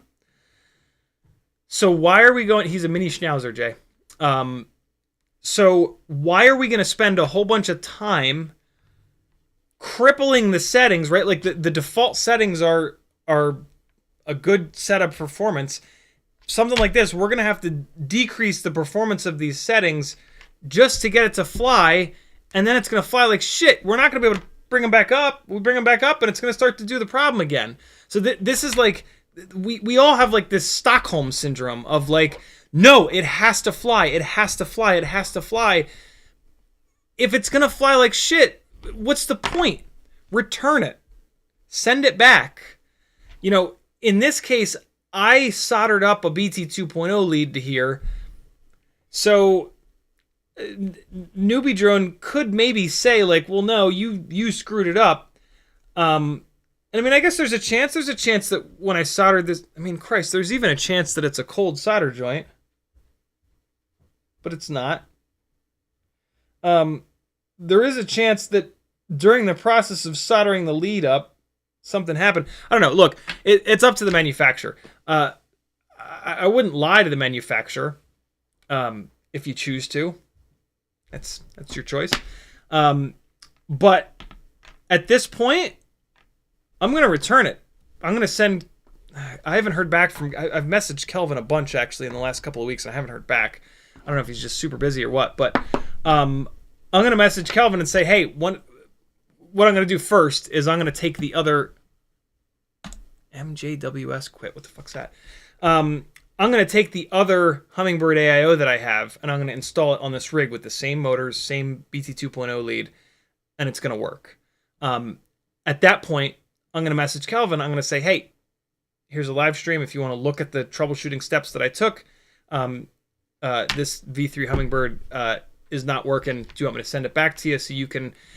Look, he sent me these for free anyway, so I'm going to offer to send it back so that he can investigate it, because they have guys that do that there, which is one of the things I love about Newbie Drone that I actually don't talk about much.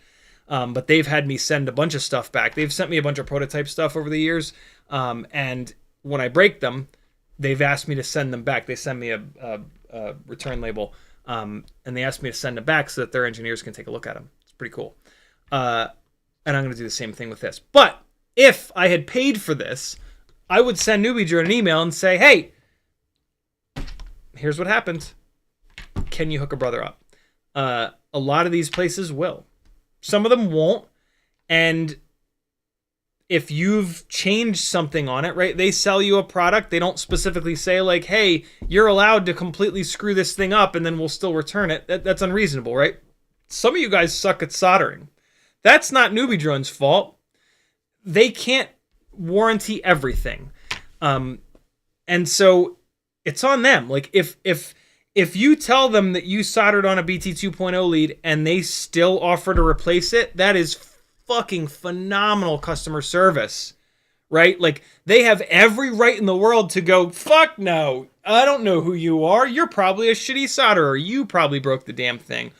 But at least shoot the email over. At least give them the chance. And look, if they do, if you've done anything custom to an electronic and that company agrees to replace it for you, for the love of God, tell everyone. Tell everyone. That is a big deal. They don't have to do that. And people need to know about that. We are all so much less likely to tell everyone about that experience than to tell everyone about when they refuse to refund it, right? That's all we ever hear is, Betafpv won't return this thing that I lit on fire. What a bunch of dicks. Like, dude, no, come on. Like, what world are you living in? So, yeah. If you get an FPV component and very, very, very early on it stops working, or it doesn't, definitely if it doesn't work out of the box, don't have Stockholm Syndrome and think that you broke it necessarily. Send them an email and give them a chance to replace it. In my opinion, be honest with them and tell them what happened. Tell them, I soldered a BT 2.0 lead on. That's all I did. Or I changed a bunch of the PIDs. Or whatever. That's what I think you should do. If you want to solder the PH 2.0 lead back on that it came with and just tell them, hey, right out of the box, this thing didn't work, you do you.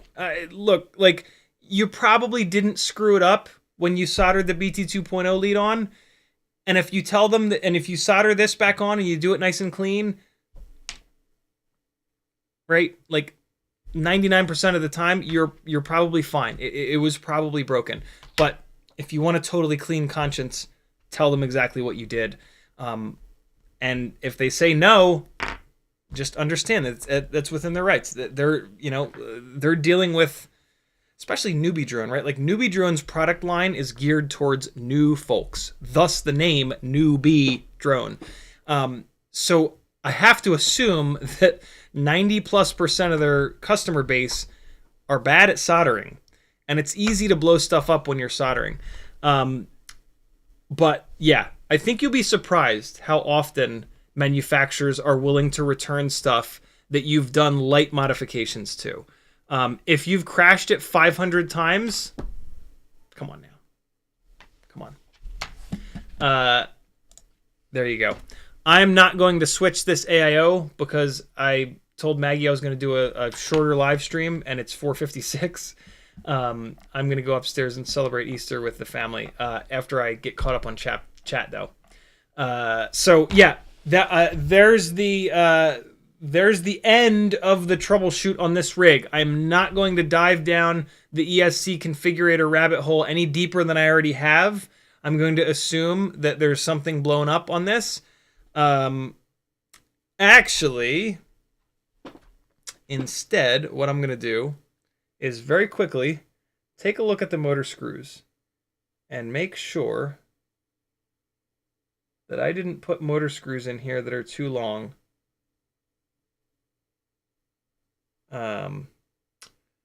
Because really weird behavior like this can be caused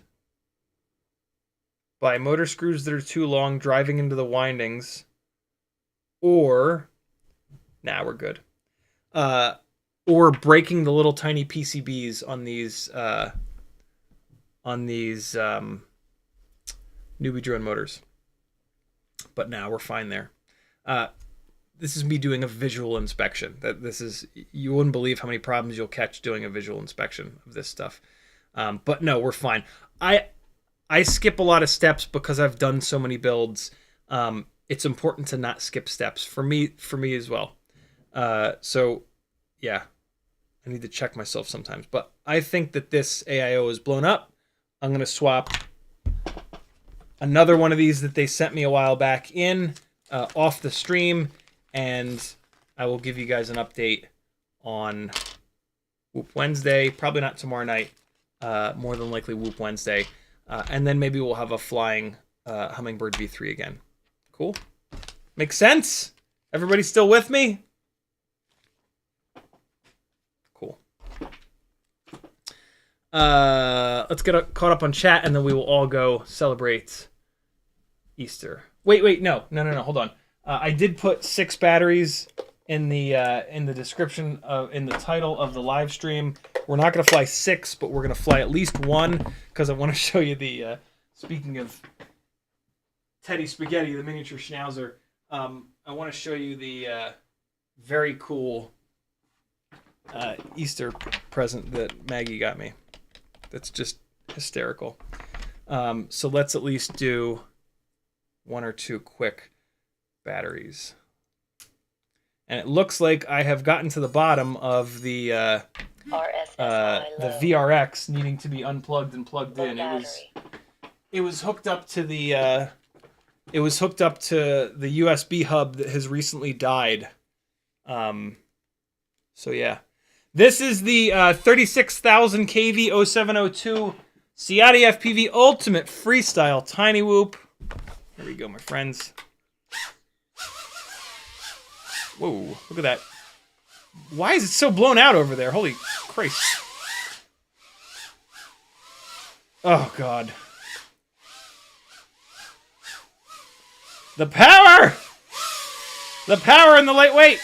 Oh, for Christ's sakes. Why is it so blown out? What? Hold on. Is it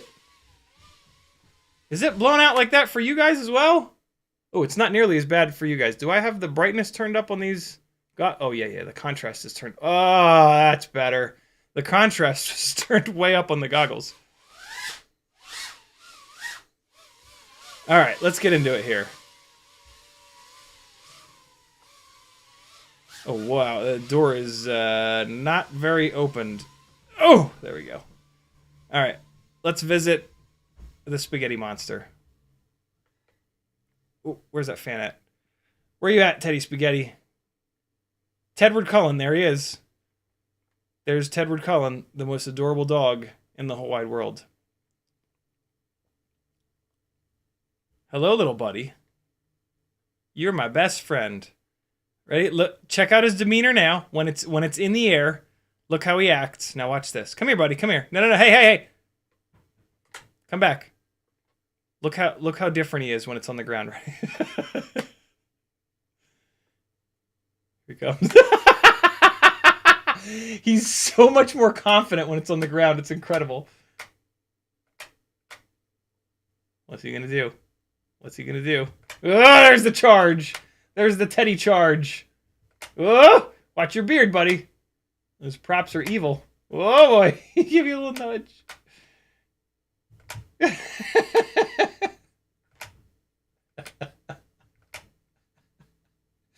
All right, here we go. Ready? Hey! I love this fucking dog. Oh yeah, look what Maggie got me for Easter. Oh no, where is he? Oh, I put him in the... the bedroom door's closed. No, I put him in the bedroom. It's a little stuffed animal Schnauzer. It's absolutely hysterical. I'll show you guys next time. 30 seconds. All right, let's get it in. Let's do some flying up here. 30,000 kV motors just eating this living room up. The new fan is hanging out up here, looking all high-tech and delicious. I don't like the word delicious. 8 blades of glory. Oh! Oh! Oh! Oh! Oh! Battery's sagging a little bit. I built Teddy a little bunker over here. There's a little teddy bed. Oh! Look, I got him this. I got him this for Easter. This was Teddy Spaghetti's Easter present. It's like as big as he is. Oh God, don't eat me, couch. It's as big as he is. Look at that thing. It's so funny him carrying it around. 10. Oh God, that float! 9. Let's get back down here. 8. Easy, Amber, easy. 7. Oh God, why? Hold on, let me turn Amber down a little bit. There we go. Oh boy, here we go! 5. Oh, now he's gonna be Mr. Big Stuff. This is his domain. This is his basement. You do not fly TinyWhoops in his basement. 1, Look at him. He's totally calm until you land it. Then he's Mr. Tough Stuff.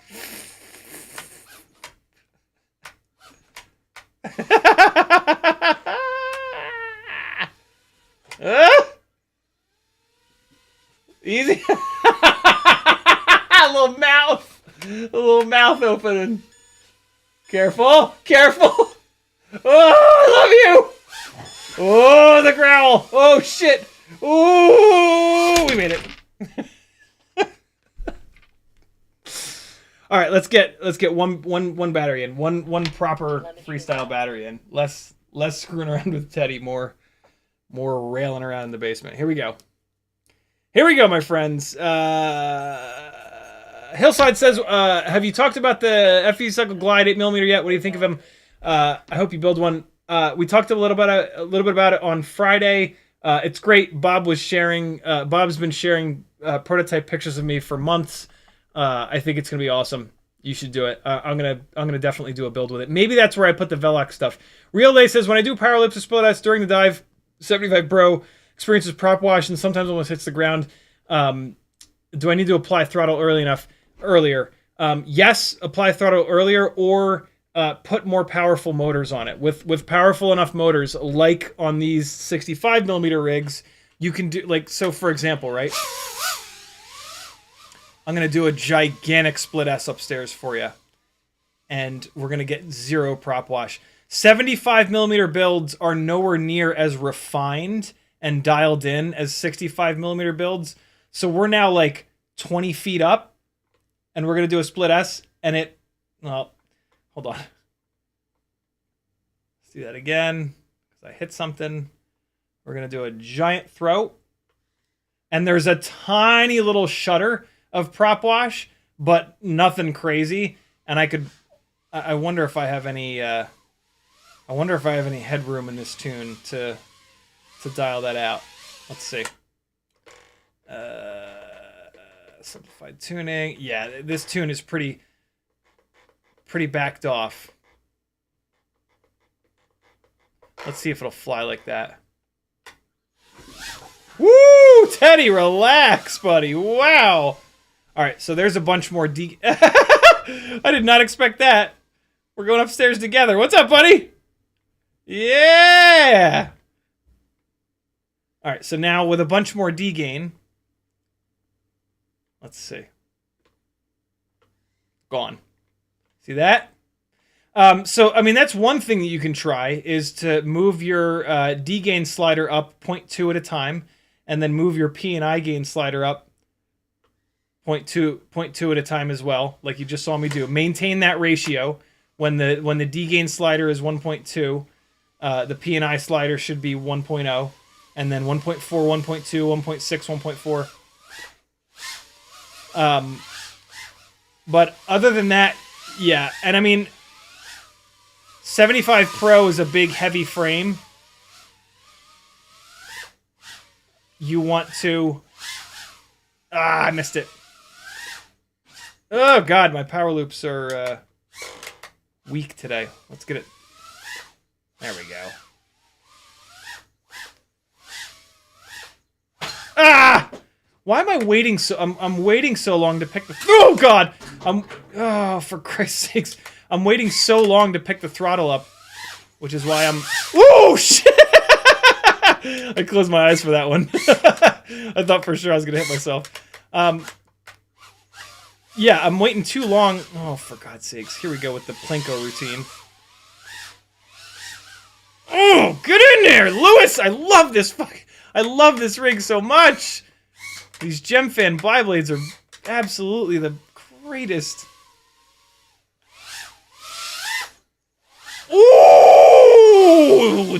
Tasty meatballs for dinner! That's what we're having tonight, is meatballs. Nope, didn't quite get it in there. Ah, I tried to drop it down through that cube. Ah! Rejected. Oh, stop it. Let me be. Ultimate giant power loop! Oh! We got it! We got it, damn it! Ugh! Ugh!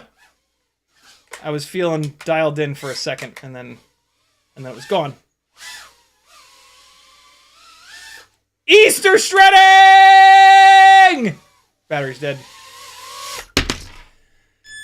3 minutes and 4 seconds from 36,000 kV motors, my friends. High kV does not mean low runtime. Using a lot of throttle is what gives you low runtime. We're going to leave it there. I'm going to get caught up the rest of the way on the chat, and then we'll fly some more on Whoop Wednesday. Ooh, my face is on fire. Goddamn da baby keeping me outside for 12 hours. Damn. There you go. There's some solutions for you. Arc UK says, for the 3 motor wires, does it matter which wire goes to which pad on the flight controller? It doesn't technically, but changing the wires will change the rotation of the motor. So you're going to potentially have to go into the motor direction wizard and do it for 3 whole seconds. But other than that, nope, you can wire anyone to anywhere. High Pro says, I've tried to replace my canopy on the Hummingbird V3. When I plug in the video antenna in the board, the video is very bad. Do you know what I could do? Do I need to buy a new antenna? I have to replace my canopy.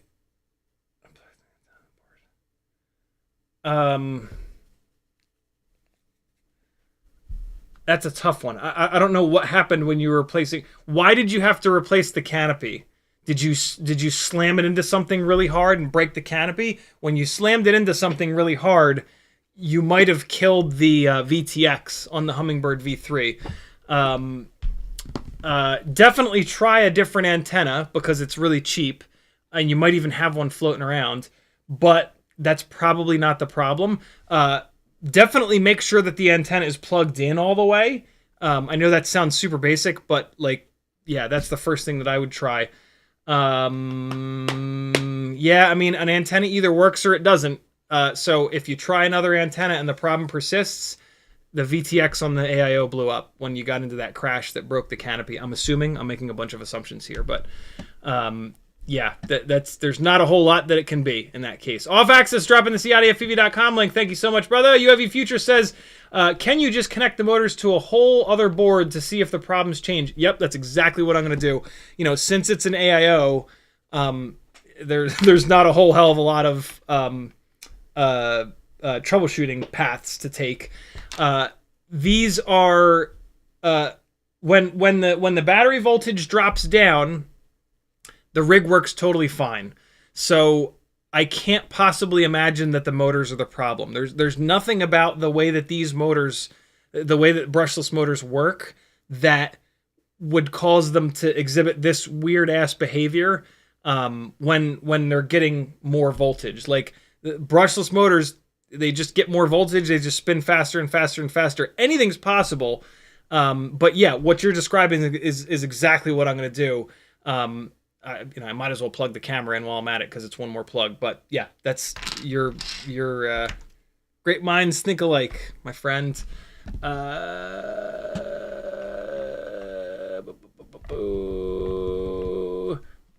Pyro says, hi, hello. I'm the weirdo that gets excited to fix things.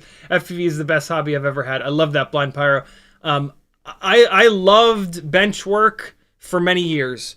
It wasn't until I really decided to try to get really good that I started crashing constantly, because that's one of the best ways to get better fast is to push yourself beyond your limits. And when you do that, you crash a lot.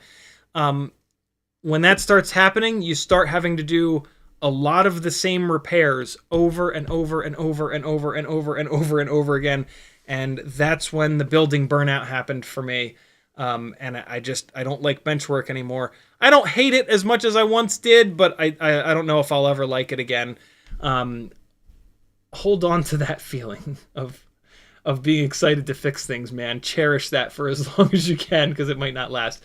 Rio Lay says, what rates do you run? I'm going to tell you my rates, but your rates need to be specifically for you. You have a different brain. You have different reaction time. You're probably younger than me, so you have better reaction times. you have a different flight style. You want your footage to look differently. You're doing different things with your footage. So always, always, always learn what rates do. There's only three. There's only three things: center, max rotation, and expo, right? So it's, if you take an hour or two, you can figure out what each one of those do, and then you can set your rates perfectly for you. But the answer to the question is, my center stick sensitivity is 40, max rotational rate is 700, expo is 0.7. That is a ton of expo. I run lots of expo because I'm more of a cinematic pilot than a skateboardy, freestyle-y pilot. And tons of expo really smooths out your flying in that middle stick area. Most of you will probably hate my rates, but maybe you'll learn a little bit of something from them. But you should absolutely spend an hour or two taking the center stick sensitivity and raising it a whole bunch, flying the rig around, lowering it a whole bunch, flying the rig around, put it in the middle, fly, and then adjust it and find exactly where you want it to be. Then move to max rotational rate. Move it up a ton, move it down a ton, and then find in the middle where you want it to be. Then do the same thing with expo. Then go back and do it all again, because there is some bleed over between these things. Once you get your max rotational rate perfect, you might not want your center rate where it was a minute ago. So I'm doing it backwards for you guys. Do center, max, expo, go back. Center, max, expo. By that point, you'll probably have your rates perfect for you. If you really want to be insane, go through it one more time. By the end of that process, taking a couple hours of your life, you will understand the rates, and you will no longer need to run other people's rates. You will be able to set them perfectly for your brain, for what you want your flight footage to look like. I thought it was Kamikaze Kiwi. It's Cosmic Kiwi, which is almost as cool. Do you know much about micro PID tuning? I know more than I ever want to know. I have a 2-inch toothpick with a run cam thumb, and its PID is terrible. I have a video on my Cosmic Kiwi channel which shows it, as I don't know how to explain. Don't have time for it today. One of the things that I do offer, Cosmic, is there's a link to my Fiverr on CiottiFPV.com. I offer tuning sessions, half an hour or hour-long tuning sessions where we can dive in. I can watch that video. I can talk to you about it. We can look at the mechanical system. 2-inch toothpick with a run cam thumb. You're asking a lot. A 2-inch toothpick is not going to make a ton of thrust. Run cam thumb is not super heavy, but it's kind of heavy. So you probably have a situation where the mechanical system is not making quite enough power for that heavy of a payload. Might not be the case. It depends on what motors, what kV, what battery voltage. This is a minimum 20-minute troubleshoot that you're talking about here. I offer 30-minute sessions. We would eat up pretty much that entire session with this, figuring out the problem and then dialing it in. So yeah, that's something that I do offer. If you don't want to go through Fiverr, just message me. My Instagram, my Discord are all on CiottiFPV.com. Shoot me a message. We'll schedule it out. I set up a Skype call so I can physically see what you're working with. We go into Betaflight. We take a look at the actual PIDs. We start dialing stuff in. We talk about it. I ask you a million questions. That's really the only way to troubleshoot it. If you want bad advice, go onto Facebook groups and ask there, and people will just tell you to check random shit. If you spend enough hours checking random shit, eventually maybe you can kind of figure it out. Or if you want to knock it out in 20 or 30 minutes, you can spend a couple of bucks. It'll help me keep this show going, keep the lights on, keep food in the kids' mouths, and you'll have your answer quickly. Curtis Hayes says, I wish I could love, not just like this live stream. Your breakdown of flyaway and how to troubleshoot was amazing and exactly what I needed. The Hummingbird stuff is great too. Thank you, Curtis. Very cool of you, my friend. Northern Tears, the way that you love instead of like is to join my Patreon. How about that for a shameless plug? Northern Tears says, how many kV is the fan? What fan? The gangly fan? Oh no, the fan upstairs. Not many kV.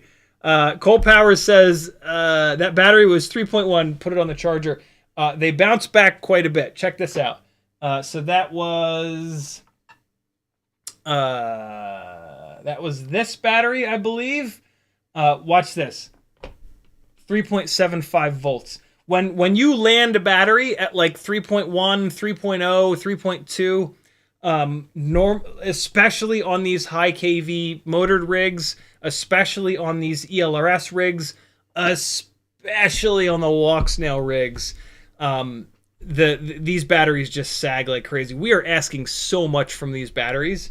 The only time that I put these batteries directly on the charger is if I come in at 2.9 something volts. Anything lower than 3 volts coming in for a landing, get it right on the charger. But yeah, 3.0 volts and up, I know it seems like you should get them right on the charger, but they usually bounce right back. There's a chance it wasn't this battery. It might be this battery that's right next to it. 3.7, 3.82. So yeah, they bounce back really, really nicely, typically to storage voltage. Unbelievably, you can kind of run these batteries down to like 2.8 volts. The problem doing that is that when they are at 2.8 volts, 2.9 volts, you are hurting them. So you really don't want to see less than, even at 3 volts, you're kind of hurting them a little bit, but they bounce all the way back up to 3.8. So it's like, shit,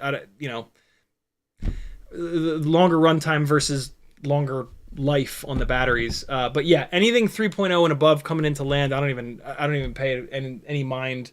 It's at 2 point something that I'm like, shit, get it on the charger.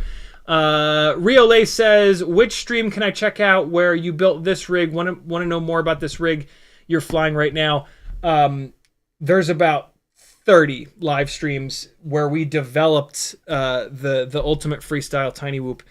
In the end, though, it's a super simple formula that unfortunately you can't build right now because Happy Model is in a weird place. They're in between the Mobula6 2024 and the old stuff. Realistically, though, as soon as you can buy a Mobula6 2024, it is about 95% as good as this.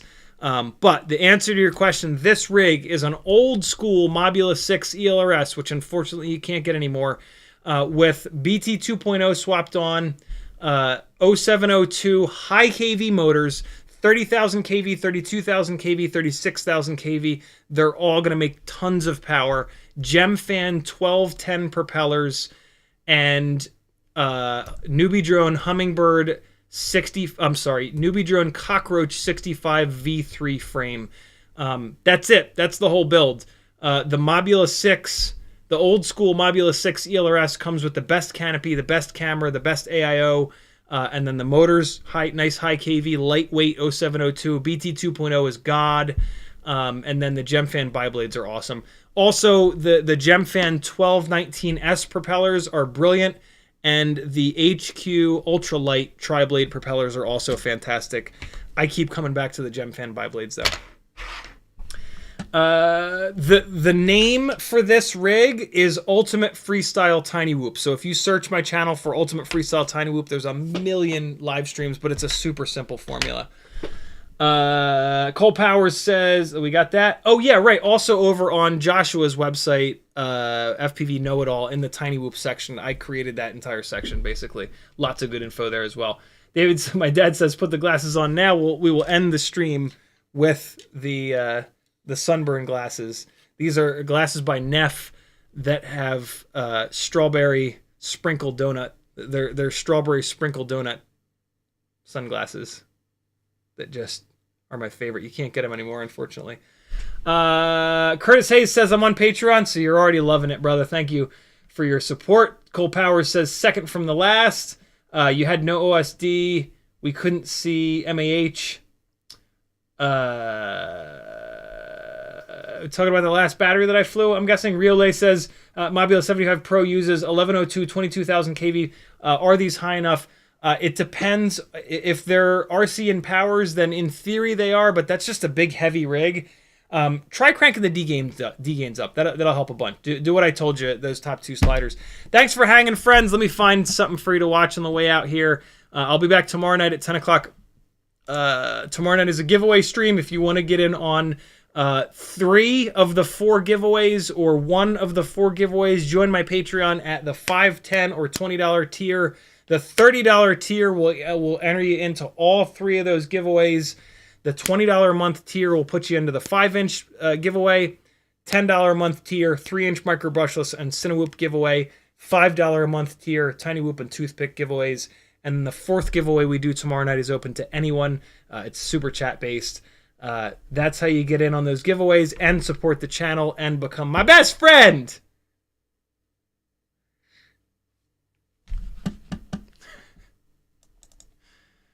Me treating you like shit is free of charge, as always.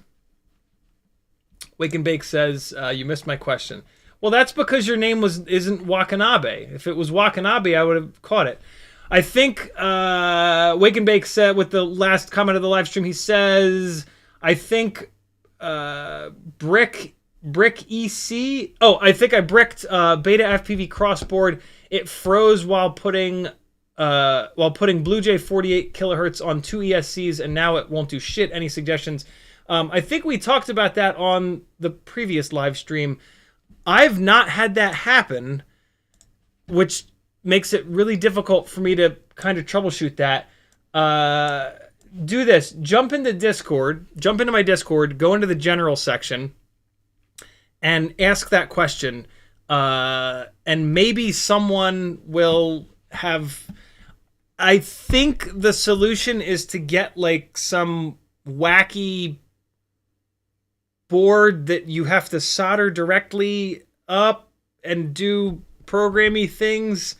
Someone will know on Discord. Someone will have gone through that.